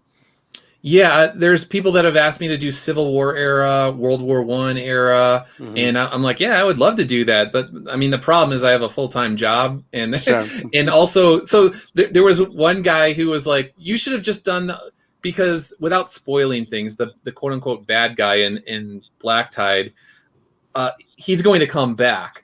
And somebody who read it was like, you should have just done 112 pages and told that story that takes place after Black Tide. And it was just like, well, Matt Weldon is a busy guy, and I can't monopolize his entire year. You could do a SoulFinder anthology, which is just a bunch of short stories taking place across time in the world, and even with different artists. Like Smug Pug was saying about seeing different artist interpretations of these characters in the world you've created. Which would be kind of like what Matt C. Krotz is doing with his Kyrie series recently. He's got like I don't know if I'll be able to get it in for the 3rd one. So the 3rd book is 72 pages, and so I'm already upping Matt's workload to begin with. But there's a story that I want to tell that'll be like a little mini story that's probably 8 pages long that takes place at Arlington Cemetery and involves Father Ritter. If I could get that in there, I will. And then that'll be something where I would like to tell some of these mini stories. And then whenever an artist can get to it, I could just plug them into any volume I want, because they still talk about the characters, but they're not necessarily tied to the story the main story that I'm telling at that particular time. The mini stories can be plugged into the issues as they go, but then like later on you could collect them into a single volume and sell that by itself. It's part of that right AVS school of marketing his books. People are saying, Doug, about the Christian lens. You're saying this. He's a Catholic priest, and it's going through demons through a Christian lens. But would you explore demons of other religions, say like Hindu demons or anything like that? Would you ever get into that? It's a tough call. So how do I say it? It's sort of a write what you know kind of thing, isn't it? Yeah, well, some people have said, well, are there Protestant equivalent of SoulFinders? Would you tell that tale? Would you tell a Baptist equivalent? And it's like, I'm not opposed to that, but it really is just whatever story that I want to tell. Sometimes the story kind of almost dictates what I'm going to do. And so if it was just a natural sort of inspiration, then I guess so. But I wouldn't go out of my way to start getting into, I don't know, the Hindu religion and sort of messing with that. Characters in Hindu mythology, there's a lot there that you can draw from. It's fine. Yeah, I mean, some of it would also, anytime I'm doing a story, there's a lot of research that goes into it. Yeah. And to do something like that and to do it right, because I don't know a lot about, the Hindu religion, I probably would shy away from it. No. Yeah, I was going to ask, in future, not just the Hindu demons, but would you explore maybe like, I think the like fallen angels and stuff like that? Would they Nephilim. appear in any future books? Yeah, the Nephilim, the Goetia, those sort of, the Aleister Martinez Crowley people. sort of. Yeah, the Aleister Crowley, I think, inspired fallen angels. There's another basically there's another IP that I want to get out. There's another script that I'm working on. It's probably about like 20% done.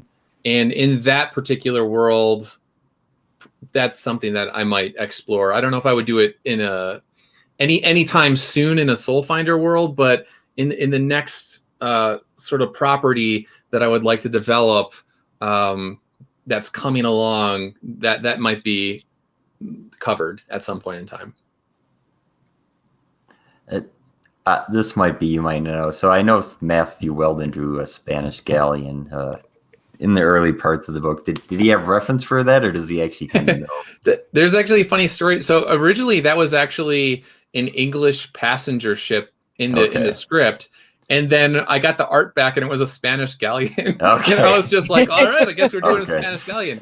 And but it was so good that I was like, whoa. That's like, well, it was definitely a Spanish galleon. It's like, oh wait, he's got all these details right. Yeah, so I'm assuming that he did some research in it because it's just so good. But it worked. It actually worked out better because then I was like, okay, I changed the name to the Star of the Sea, and if people look into the Star of the Sea, that's actually another name for Our Lady. And so, which within the Star of the Sea is the rosary that's sort of important to this tale. Sorry if I'm spoiling anything a little bit, but it all ties back to Our Lady. And so that decision on Matt's part actually in a weird way helped tie the story together thematically. Okay. So that's actually also interesting. And as far as the Catholicism portion of it makes a little bit more sense too. Yeah, right. I was going to say Spain was more of a Catholic state. Well, they're more Catholic than at least by the 1780s, there were not many Catholics left in England. That's true. Yeah, I think they're Anglican or something, right?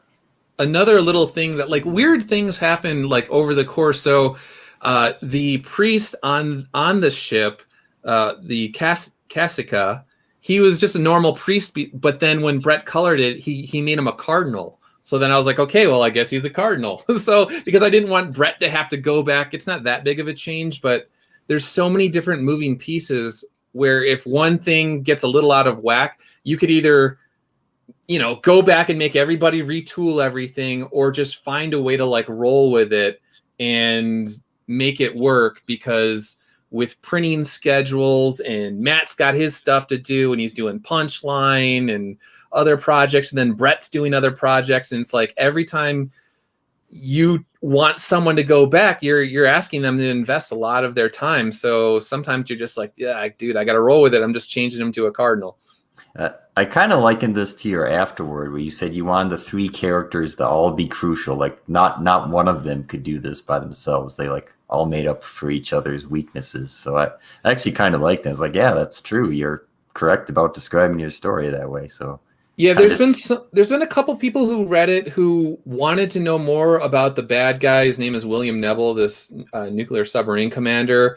And I'm like, I'm going to finish. This is almost like part 2 of a 3-part story arc where you see the guy who is given into despair. He's essentially become despair.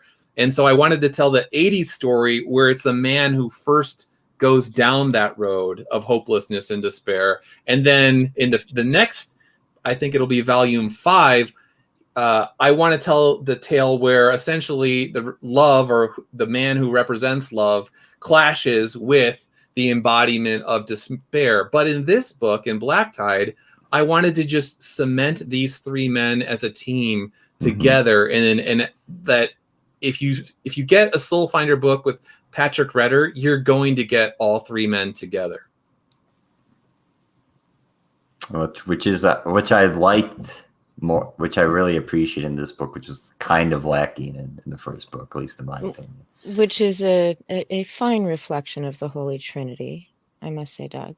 There's a lot of people have noted that some of that's subconscious, but there's a lot of triad sort of situations going on. But yeah, the first one, I learned a lot on the first script. So when I first wrote it, Tim was like, you wrote this like a movie script. And then he's like, that's cool, but it's not a comic script. And so I was like, okay. And then Mark was like, all right, let me show you how to write a comic script. I was like, okay. So then I tweaked Demon's Match and made it more of a comic script. And then I was like, okay, I got this. And then with Black Tide, I was like, okay, I told a character-driven tale, and this one I want to be more plot-driven. And I kind of get because comic script is just, it's so much different than writing a novel or writing a movie script. And then I was like, oh, with the third one, I want to mix the sort of character-driven emotional notes of the first one with the action adventure of Black Tide. And if I do it right, then the third one will be, people will say that's the best of the three. Although sometimes people will say, well, I've heard people say Black Tide is better than Demon's Match, but I liked Demon's Match better than Black Tide, if that makes sense. So did you have any plan, like briefly Moonshine mentioned that you were working on a zombie book a few years ago. Do you have any plans for any other titles outside of the SoulFinder universe? So the zombie book is just a straight up novel. And one of the characters is essentially like an amateur artist. He's a doctor, but he's also an amateur artist. And during the journey, they basically travel across the United States because they're looking for their brother. It's three brothers, again, triad. They're trying to work their way from the Midwest to the East Coast to see if their brother is still alive. I needed essentially, I don't know, a dozen or maybe 24 images. I wanted to have like the army values sort of like drawn or depicted, and then a couple other pictures from along their journey. And so the book is done, the draft is done. I just need the artwork for it. But then SoulFinder came along, and then now I've just been so focused on the SoulFinder stuff that the novel is just collecting dust. But maybe one day I'll just have it printed, and we'll see what happens. Or I'll ask Matt if he wants to do the illustrations one day. We'll see what happens. Cool. Very cool. Yeah, I mean, it's no secret I loved SoulFinder. I've lost count of how many books I've backed, and SoulFinder is without a doubt the best one I've read out of all of them. I also find it interesting you talked about movie script, the comic strip, because we've addressed this with other books. It's like, well, this clearly looks like it was written for a movie, and it kind of needs some comic strip polishing, whereas I don't think even Demon's Match was that bad. I didn't feel like this was a movie script and it wasn't converted to a comic. Well, it could definitely work though as a TV series, or you could definitely build off of it that it's that good. It could. But the script clearly but is. It works as a comic. You know? Yeah. Just the pacing issues, I think, in the first book, I think was. Yeah, the way I described it was it was very cinematic. I feel like it could be adapted for television very easily. Yeah, and that's not a negative thing either. Like it works really well as a comic book as well.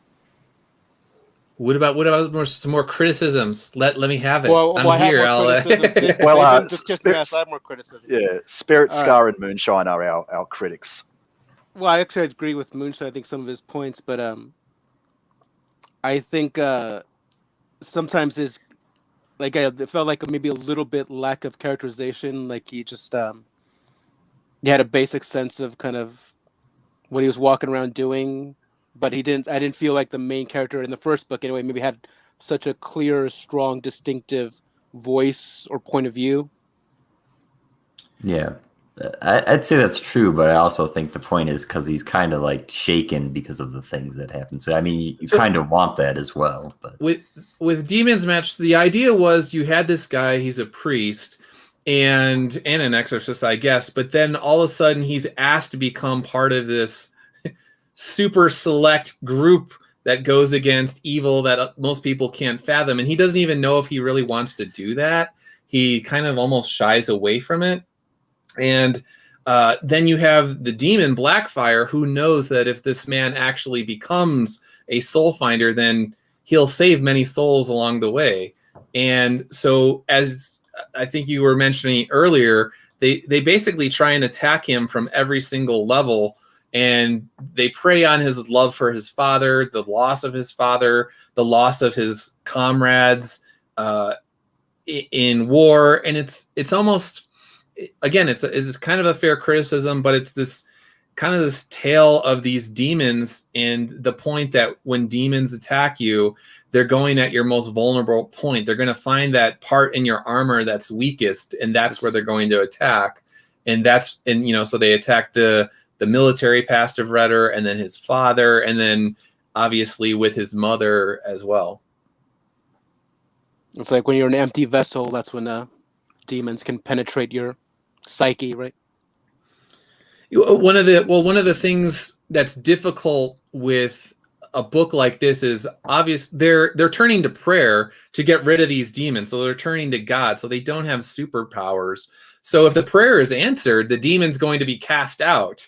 And it's kind of like a Deus Machina, sort of, but you don't want that. So you need to have the psychological element very upfront, and it has to be good in order to make it entertaining for people. Or you have to put them in physical danger, where the heroism comes in multiple ways along the way before you ultimately get to where the demon is either cast out or it's subdued and then the person regains consciousness or whatnot. So that way the people who are reading it, they could be like, well, there was this heroism along the way, and that one, and that one, and that one, and that one, and that one, and none of that had anything to do with saying some prayer to God. But so it's a very, I don't know, it's a tricky thing when you're dealing with priests. Well, in terms of writing, you're in a situation where you've created a world here, this like kind of mythology all into itself, where there's this order of secret priests who do this supernatural stuff. So you're kind of creating the rules here, and what exactly is the lore, and how far does the fantasy go in this world you've created.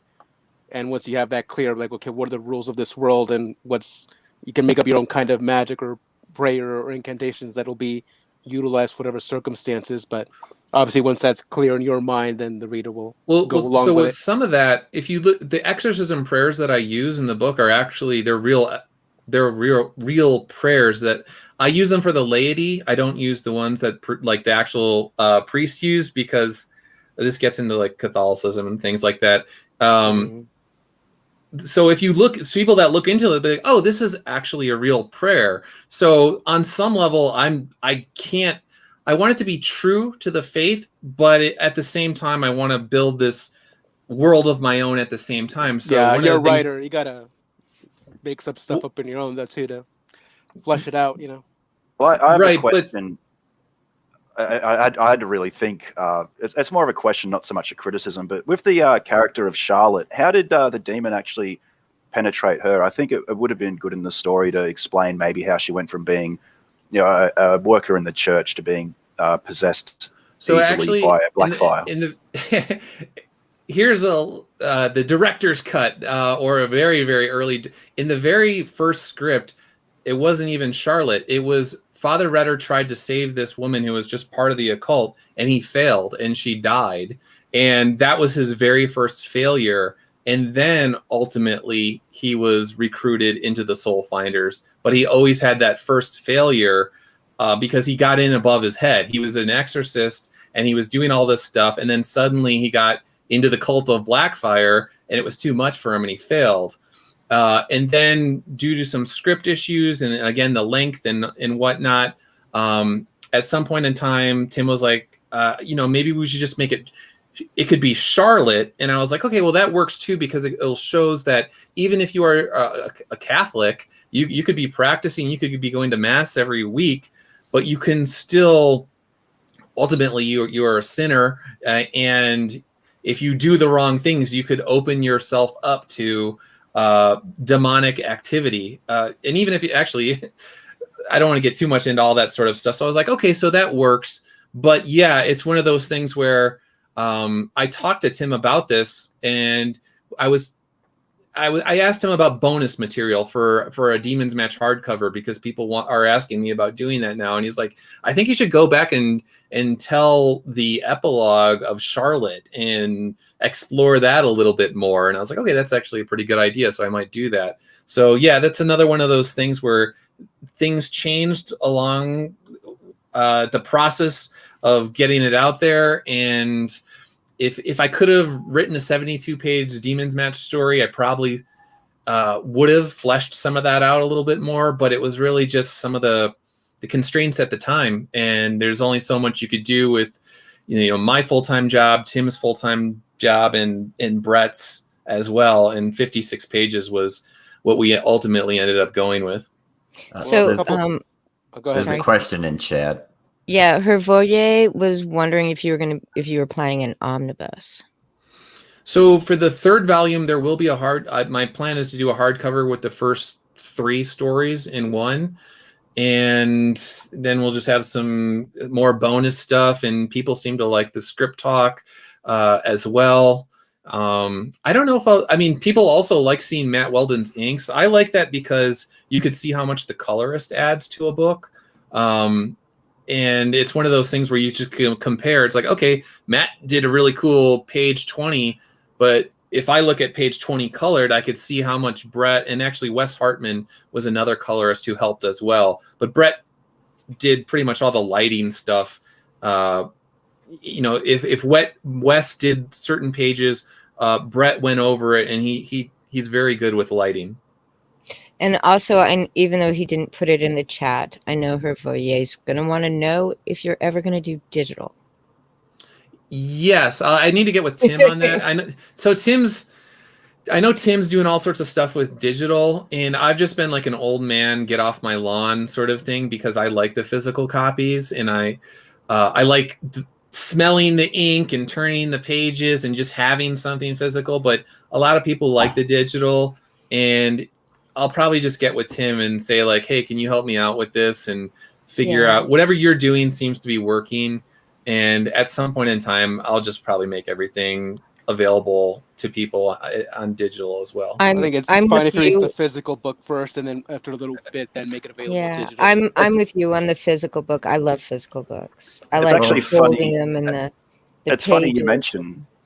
It's funny you mentioned the smell of the book, because before the show started, Moonshine was actually telling us how much he loved the smell of SoulFinder to me and Vicky. Well, actually, SoulFinder Demon's Match smells very nice, but there's almost no scent whatsoever in Black Tide. It's like, that's true.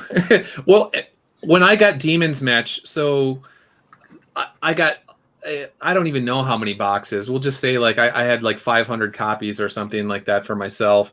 And when you have that many books with the ink, like everything just reeked. And then I had them in my car, and then my wife was getting in my car, and she's like, this is horrible. And I was like, I kind of like it, but it was quite overpowering. It is a couple points, Doug. I think it'd be helpful if you just took less story suggestions from your artist.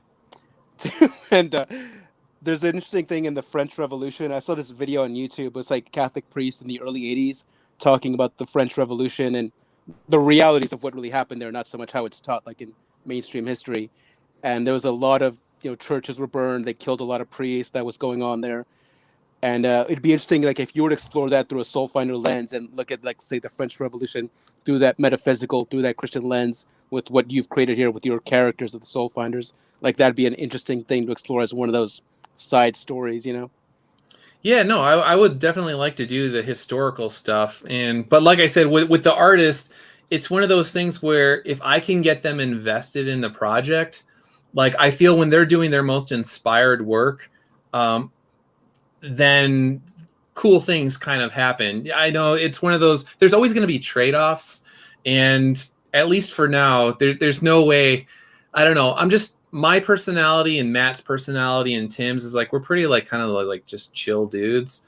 And so it just might be one of those things where you might want me to be like cracking the whip on Matt Weldon or whatever, but I can't do it. Because I have faith in your writing, Doug. I think if you're writing uncompromised, I think would yield stronger results. I think if you give leeway to these artists, they can get silly sometimes. Sometimes you need I think you need to read Black Tide first and see if Doug did it correctly for you.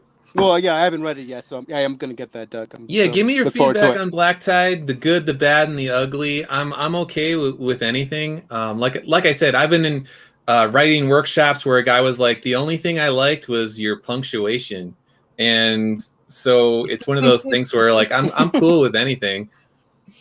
That just seems like a very petty. thing to say.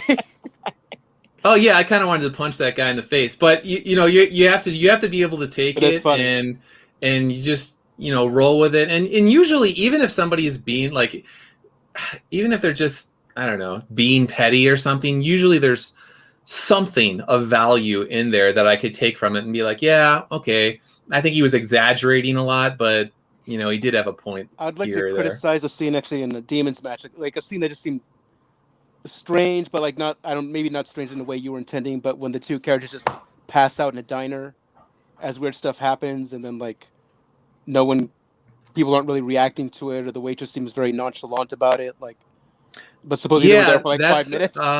It's a little odd. It's like, but they're just two priests not passed out. There's some things I can't talk about because you don't. Like I said, you're dealing with a team, and there's changes to the script, and so artist. I knew it. There was a part where I wanted to initially have people, instead of calling the cops and calling 911, I wanted them to all just basically pull out their cell phones and just like record these like two guys that were passed out, and it's like one of these things where it's, in my mind, in like 2019 at the time, or even today, it would be like bad things happen, and I hate it when people everybody pulls out their phone and they stare and they don't do anything, and there's just like, why is nobody doing anything? And so that was the kind of scene that I had envisioned, but it was one, I don't know. I would say it's good. I mean, it's true to real life, but I say cell phones ruin all stories. It's like once you put a cell phone in a story, it just kind of lessens the value. Yeah. In reality, people use them, but keep cell phones out of your stories as much as possible, because it removes so much tension, and it just. Yeah, I kind of agree with that. Even though they are reality, everyone uses them. But yeah, I know there's some panels with the guys texting and. Yeah, I mean, that's fine how they used in Black Tide, for instance, because it sets up what happens later. But I think like that would have been too gauche. I guess that's the best word. Yeah, no, that was actually the conversation was, how do we do this and make it right? Can we do it and make it right? And then ultimately we didn't. So that's where, again, bouncing ideas off of Tim. And some people will be like, no, that was the right decision to ditch that. Or yes, it was the right decision, but you didn't replace it with something better, or whatever. And I was like, yeah, you got me. Or it's just one of those things where, I don't know, a lot of times if you're dealing on, I just chalk up a lot to Demon's match with, it was like literally my first time going through, and there was so much stuff that I was learning, from like paper stock quality to pricing with the printer to even Brett's rates and how much he needs to get paid, and juggling Dave Dorman's schedule, and you got to get with Dave Dorman like a year in advance if he's even going to do it.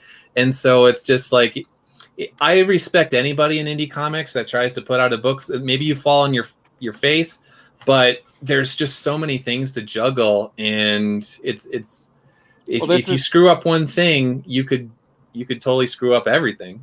This is definitely one of the strongest, like, first time, indie comic efforts we've seen in the Comicscape sphere and all that. It's definitely strong, but we're giving you honest criticisms of things we saw. Like, I think it'd be helpful to have a consistent color scheme and visual style, just for the visual language of the world you've created, and stick to that. And I think when you go to other time periods, and if you have that consistent visual style, you can tweak it slightly if it's another period in history or something like that. But just so it's like the instant branding or associations in your mind when you see the SoulFinder books. So with how do I say it? So with Brett as the colorist, that was another one where I was like, Brett, what do you think about this? And what's your idea for the color and blah, blah, blah.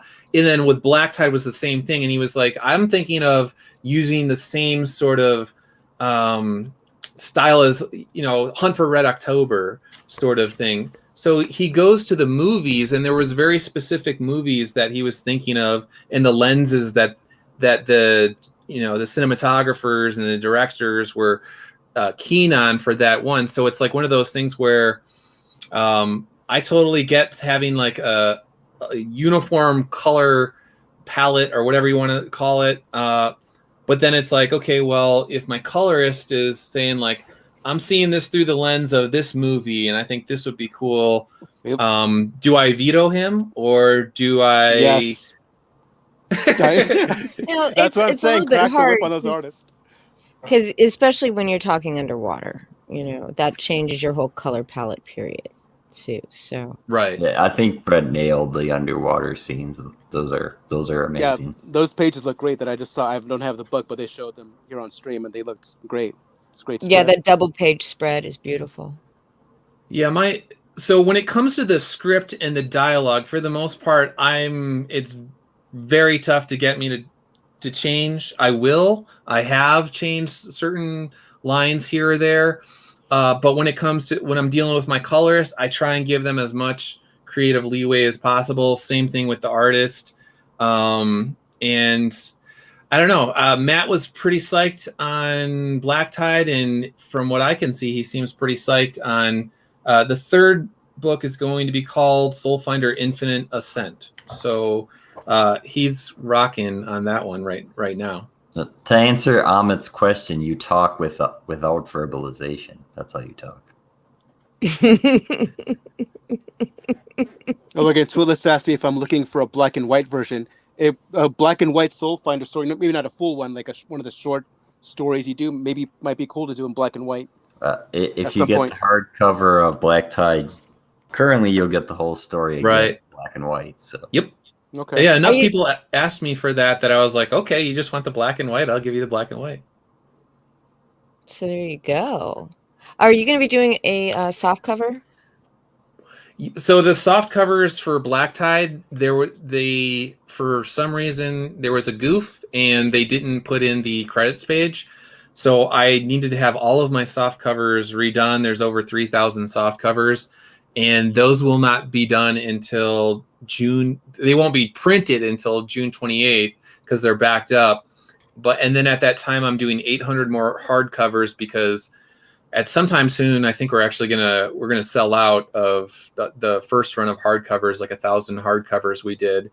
My guess is congratulations. Yeah, my guess is Iconic I haven't checked with them in a week or so, but they're pretty close to being under 100 copies left for domestic customers. And then I think I got like 50 copies or 50 hardcovers left for international customers. So what do you think about funding directly this way versus crowdfunding? Has this decided you on how you're going to do future books? Or I don't have any. So some people think I have something against crowdfunding per se, but crowdfunding was necessary for Demon's Match in order to get my name out there. But after Demon's Match, I felt as though seeing reviews pop up and then knowing that it was continuing to sell at Iconic Comics, I was like, I think as long as I retain X percentage of the people on my email list, and if Iconic could get X percentage of people on their email list, then I should be fine. I should at least match what I did on the first one, if not exceed it. And if I put out a good book, like, I think I should be fine. And so it seems to be working out, especially since I don't even have my soft covers yet. I really would have loved, like, the first 72 hours is really important when you launch, and I literally didn't have my soft covers. So at least on the front end, I lost a lot of money by not having the soft covers, but it looks like the numbers that I'm seeing that we're fine. And for the third one, I think as long as we drop like an awesome book, people will be cool with it. I would consider going back to Kickstarter, or I know Preston has done the Make 100 sort of campaigns. So I might do something where it's like a special Matt Weldon cover signed or something along those lines. But I don't really like the long protracted campaigns. And if I could get books to people right away, I would just rather get them out right away. I think most customers would rather have that too, but I don't know. I guess some people like the hype and feel like they're part of making the book, perhaps. Yeah, that was actually I know that I've rubbed people the wrong way, but it's like I understand that people like the numbers game and they like seeing who's up and who's down. But for me, I feel at times it's not even about the book. It's not about the quality of the writing. It's not about the quality of the art. Like it becomes about the money, and then it's like it just is too weird for me. So on some level, one part of my decision was like, I want to take that off the table. I want people to be talking about Black Tide, the art, Black Tide, the writing and the color work and the quality of the printing. I don't want them to be like, well, Doug made 31,000 on this, but he made 33,000 on Demon's Match. So, what's going on? And I was like, I don't want to play that game. I don't want to answer stupid questions about that. So I don't know. That was a factor, was just taking that whole game off the table. That's kind of the germ, the idea for this show. It's like people like do streams or videos of like, oh, I opened my book, I got it. It was like, but no one's ever reviewing the books. There's a few people, but that was kind of the idea. Is like, are these books any good, or just what is this book about? Is this book going to be for you or not? Right. I not feel every book's going to be for everyone. I feel like you need to have people like Spirit Car here saying like your transitions, the way that you get better is you need to go through the gauntlet. And if you could take it, you're going to come out better on the other end, or go through the furnace, whatever the heck you want to call it. And that's how you make the iron sharper, is by going through that furnace. So there needs to be either a person or a group of people out there that holds the creator's feet to the fire. And when they screw up, and when they're not doing transitions properly, or they're not doing enough character development, they need to be told that, because that was part of the problem with the mainstream industry. Is you had these bleeding cools and all these websites that were just kissing everybody's butt all the time. That's one component of reviews, but there's also the component is like reviews need to be there so people can say, do I want this book? Or maybe they don't want to buy books, but they want to hear about books. I mean, there's many components of reviews that I think are important, that service for people. Doug, can I say it wasn't just the transitions, it's like the pacing. When you look at pacing and how it affects the overall narrative as a whole, like when you step back from it, and what's the ride you're taking the reader on. Like if you look at it as a roller coaster or something, right? You wouldn't want to go on a roller coaster that suddenly had jarring and move to the side laterally. All of a sudden, like it's the overall flow, then the emotional experience the reader has, and you have to guide them as you would, and you have to do it with your intent, with what you want for them. One of the things with Demon's Match I was actually kind of terrified about is like it wasn't really an action. It wasn't a superhero book, basically. And I was like, I don't know how people are going to react to this. This is sort of psychological sort of exploration of this guy whose father died, and he wants to, he's thinking about his battle buddies and his that died and all of this. And like, are they going to be okay with this? Are they going to be like, there needs to be more action? And so that was something that I was really worried about. But then when I got the reactions, I was like, okay, cool. Like people have accepted this, and they took to it well. So that's cool. Yeah, I think it's the first book definitely is a good first try. I think Black Tide, you kind of nailed the pacing of what a comic book needs to be. But that's not to say the first book is bad or even just okay. It's definitely decent and good. Doug, would you ever consider working with an editor? I still haven't read Black Tide, mind you, but would you work with an editor? I give my scripts to Mark Pellegrini and Timothy Lim and Mike McNulty, who works at Bam Smack Pow. I don't know if he still does, but he was also at Spider-Man Crawl Space. So those guys, I didn't give Mike this script. I probably should. Think editing is its own unique skill set, though, honestly. And I think if you can find someone who's good at that, I think it's a lot more helpful than just getting feedback from artists. Are you offering Spirit Scar? Is that what this is? Is this a job interview? I just think it would help the books in general. There was a guy I talked to earlier today who might be up for that job, and he's a pretty sharp guy. I I would consider him. We'll see. I don't know, but I'm pretty protective of the scripts, and Mark and I get along pretty well, so we'll see. I might add somebody else. See, that's the problem. You and Mark get along pretty well. Like, no, you want someone who's going to look at your script, be honest, and someone Well, who's you didn't see Mark's notes on Black Tide. Mark doesn't pull punches. Well, it's good to hear, but like it's its own skill set, and I think it's not writing, and sometimes artists have their own ideas, but someone who's just focused on editing and understands that and can point out to you what flaws there are, what's not working, or how you can improve things, or maybe abbreviate things when they need to be, or flesh out certain things when they need to be. Gotcha. I mean, feedback from different creative individuals is fine, but I think editing is its own unique skill set. So I need to excuse myself for a couple minutes. I'll be back. We'll hold it down, Vicky. Yeah, don't badger Ernst too much, Spirit Scar. All right. No, you can badger away. I'll be back in a few minutes. I don't want it to be said that I shrink from criticism, or I'm not afraid to take some harsh feedback.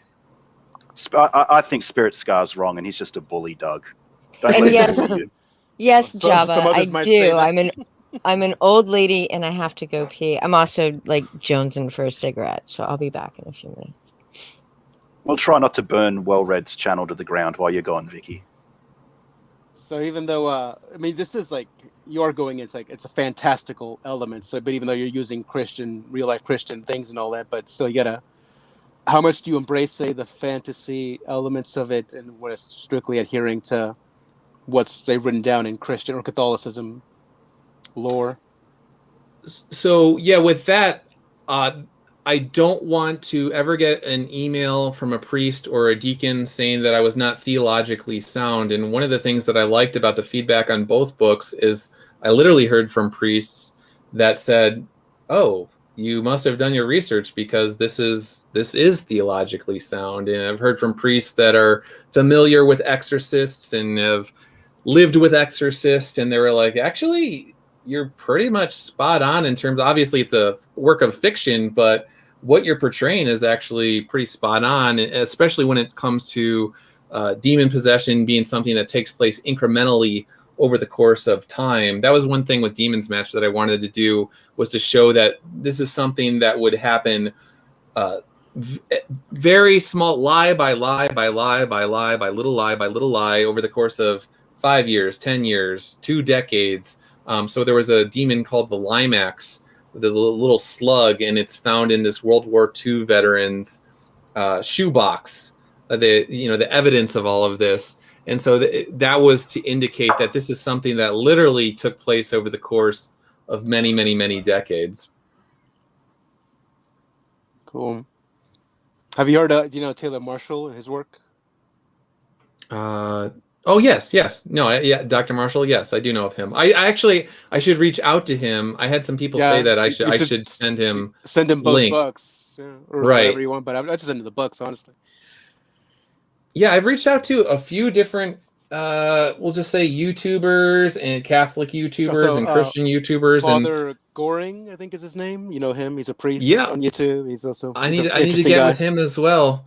There's a few that I reached out to, and oddly enough, so on the first book, Just Some Guy he brought in over $5,000 worth of sales on Demons Match from his little video that he did, and he's an atheist. But a lot of times I've reached out to Catholics on YouTube and well-known, we'll just say people that you see on cable news that are Catholic, and they basically slammed the door in my face, or they didn't even answer my email. So it's I thought it was interesting that an atheist was kind of one of the biggest advocates for the book, while some Catholics. Well, he's your internet friend, so he's going to support you. Well, that is the problem, that no one likes comic books. Almost, it is kind of a small market when you kind of look around. Who really actually wants to read a comic book or a graphic novel? Yeah, well, a lot of the quote unquote culture warriors, they talk about it, and then when you're like, "Hey, I got this book, and it's got covers by this iconic artist, Dave Dorman. You want to check it out?" And they're literally won't even get back to you or respond to you. You're like, "Okay, I guess you just want to complain all the time. So good luck with that." Yeah, a lot of people like to do that as well. It's probably a little bit too early to ask, but I may as well ask anyway. Do you have a time frame for the release of SoulFinder 3, or is it still too early to give a rough idea when that's going to come out? It all depends on. So Matt's just. I gave him the script. Well, I want to say like last week, and he's already turned in 5 pages. So he's kind of just rolling along. He's going really fast. So if depending on how fast he does 72 pages. Then we'll get it off to our colorist, and that's the thing with these books is so someone like Brett's got his own job that he does, but then he sometimes manages other projects, and you're working with other people's schedules, and it's like, okay, so say Brett says like I could do it, but I can't do it for 4 months. Do you want to wait 4 months, or do you want to go with Matt's colorist on Punchline, if he says he can do it right away? And if I go with Matt's colorist, am I going to make Brett mad? And so I do want to get Matt's colorist involved, but I also want to keep Brett involved because Brett likes the series. So I want to try and get to like basically 2 books a year if possible, or if I can't do that, I want to like do an alternating thing where I use Matt's colorist on a main story and then do like a mini story, and then I use Brett, and then the next book would be Brett full-time colorist, Matt's guy, and just keep building out this sort of team, like SoulFinder family or whatever you want to call it. So anytime somebody works with me, if I do another book, I want to find a way to get them involved with the next book. So it just keeps getting bigger and bigger with each one. That might not be possible with a Dave Dorman, but the goal is to just keep getting more and more artists that I like work.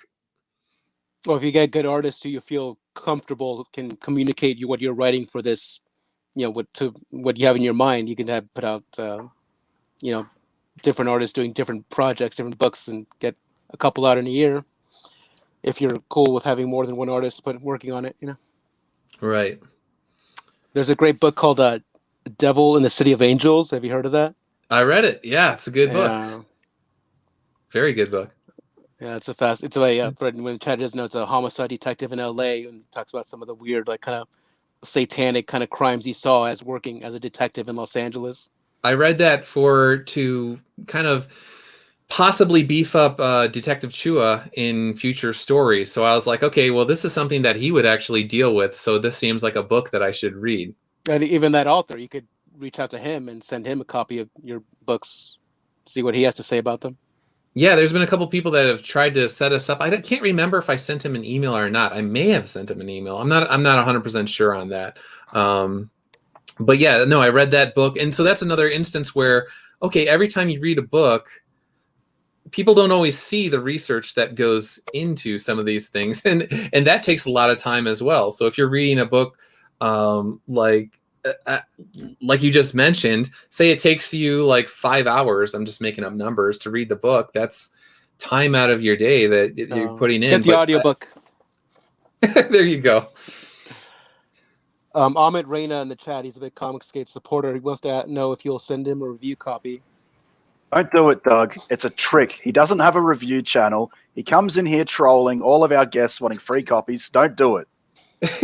It's one of those things where a lot of times when things like that happen, I'll usually send it out, and I just look at it like if someone lied to me, like that's on them, man. They're the ones that got to look themselves in the mirror, not me. Well, I'm warning you in advance. Amit is a liar. So Amit wouldn't mind. He'll look at himself in the mirror and just be just fine. Just send a review copy. Like I don't even know if I should say this, but for a lot of international customers, so say you send to Canada. Canada typically is like $25. You send to Australia, sometimes that'll get it into like $130 if you want to send there. And for most people, I've been saying on this time around, I was like, listen, just give a good, I will send you the receipt, and you give me a good faith effort to pay what you think is A, fair, but also B, within the constraints of your personal finances. And if, say you're a waitress or whatever, I don't want you paying $130 for shipping. Like, that's insane. And for the most part, people will either pay all of it or sometimes they pay more. And every once in a while, someone will pay like a quarter of it, and that's fine. It doesn't bother me. And it's worked out pretty well for me, I think. I don't know. People, our international customers are happy. And the vast majority of people, I think, if you give them a chance to be honest, they'll be honest. That's nice, but Amit's still a liar. Except for Smug Pug. I'm sure he lied. No, I paid Doug full shipping because he's a great guy, and yeah. And Australia is expensive to ship. I think Smug Pug would love a review copy of SoulFinder 3, though. No, I'm definitely going to back SoulFinder 3, and I don't mind paying. Like the books, I like. It's no secret. I love the SoulFinder series, so I'm more than happy. They're worth it. Yeah, well, the goal is I want to get better with each one. I felt that like I learned a lot from Demon's Match to Black Tide, and I think that the third one, people will be like, okay, I think this guy has got it now. I think he had his training wheels on for Demon's Match. He took them off, and he kind of got himself going on the bike with Black Tide. And I think with Infinite Ascent, I think they'll be like, oh, okay, cool. He's got the hang of it. Well, I'll look forward to seeing that because Black Tide was very good already. So. Smug Pug, I don't lie. I don't lie, Smug. This is the gentleman who would like a Hello, copy. Ahmed. His name's How is everyone today? I don't Doug. lie. This is Blackfire. This is the guy who's going to whisper in your ear a whole bunch of sweet nothings and tear you down. Don't fall for his tricks, Doug. I'm warning you. He's a trickster. No. But he's our trickster. I've never lied to anybody. I'm just very slow at executing my work. That's all that it is. It will happen. I will review your comic, maybe in a year or two. I did. While I was going, I had a quick thought. You were talking about how the scene with Ritter and his mom and his sister in Demon's Match had to be cut because of space and page count. And did that get more into the? It I felt like I was kind of left hanging when the mother replies to them about Danny respecting his faith because he respects her lifestyle choice and lifestyle choices. And I felt like that had more. There was more there that wasn't explored. Yeah, so it's been so long that I even forgot some of what I cut, but essentially the argument or the back and forth between Danny and Father Ritter was just extended. And actually just some guy, I think he was the one who picked up on it, was essentially it's not even so much that he's Catholic and she's sort of this new agey type. It's more like he's missing from the family. The family needs him, and he's out there taking care of other people. So I wanted to explore the idea of like, okay, priests have their flock or whatever, that they have to take care of. Kind of like with a cop or even military, you're deployed. So what happens when your family has their own sort of crisis, but you have a responsibility to the country or the local community or whatever it is, and they feel like you're slighting them or you're not there when they need somebody to lean on because you're taking care of somebody else's mom who's dying of cancer instead of your own. Mm-hmm.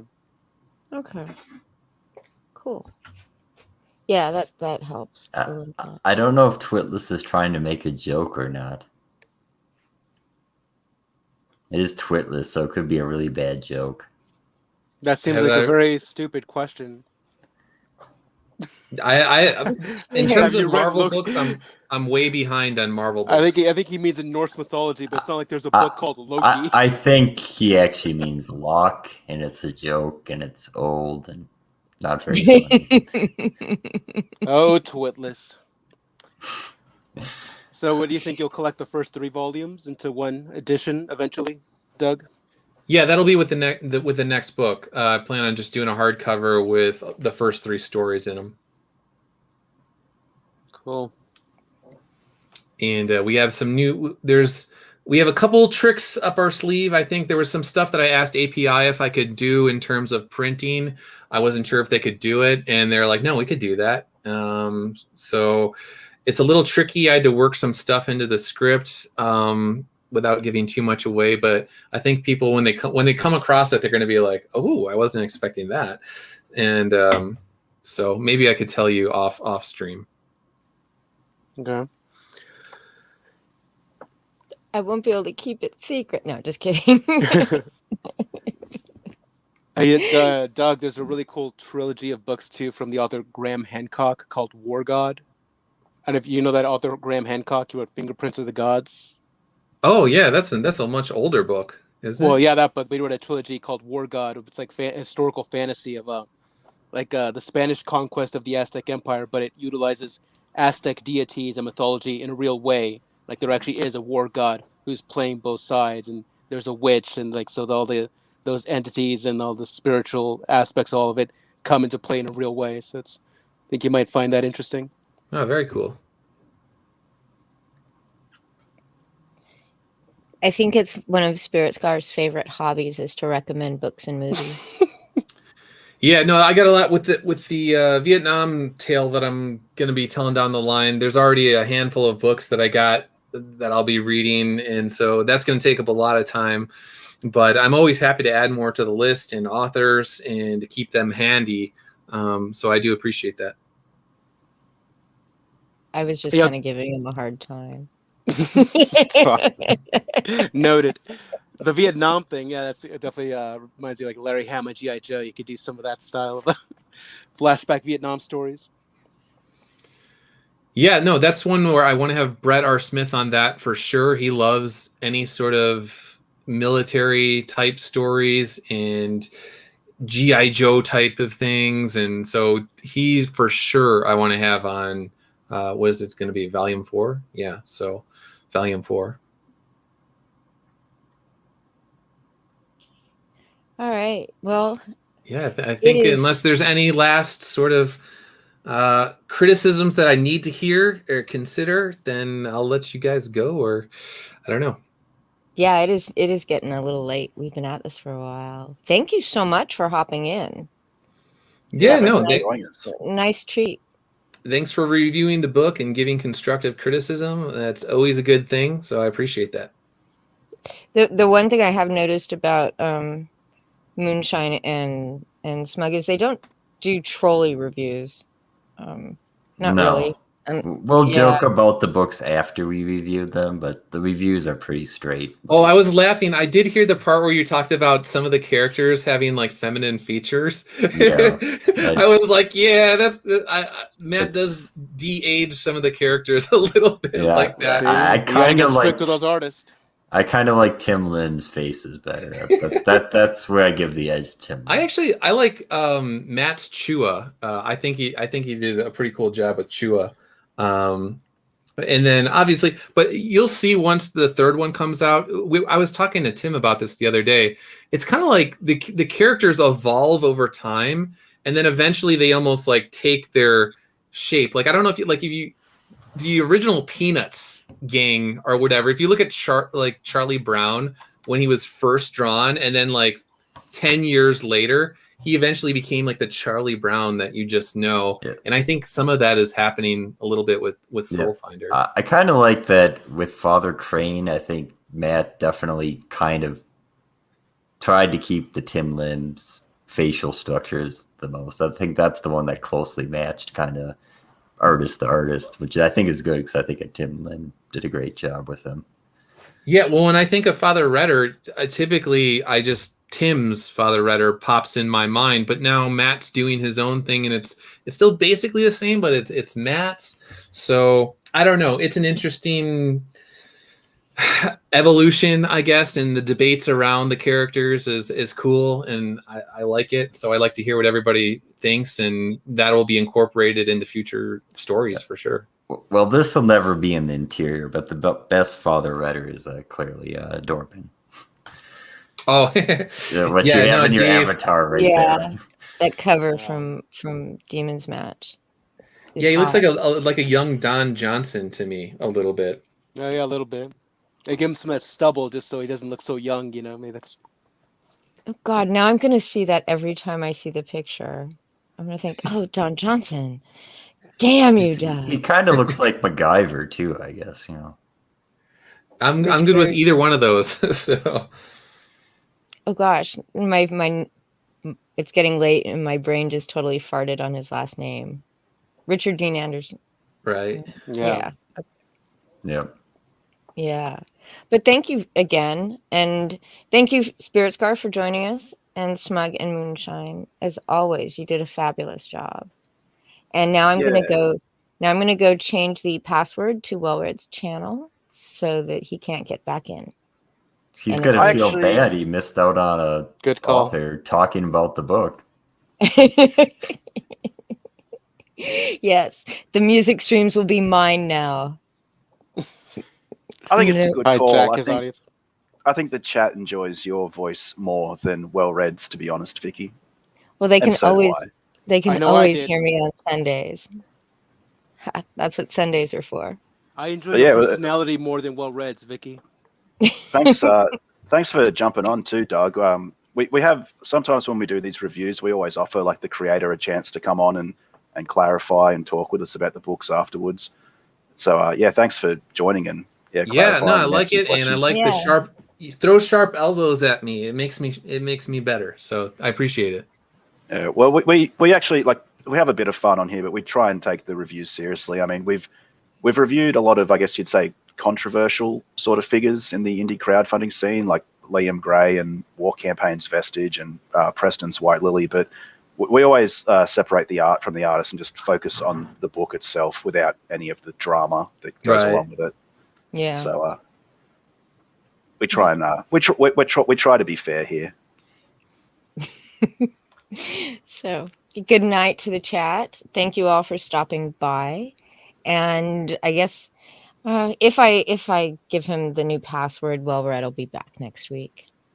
Do you guys? Probably with Berserker #2, which will be releasing on Wednesday. Okay. Yeah. All right. Excellent. Well, good night, everybody. Thanks so See you. much. Bye.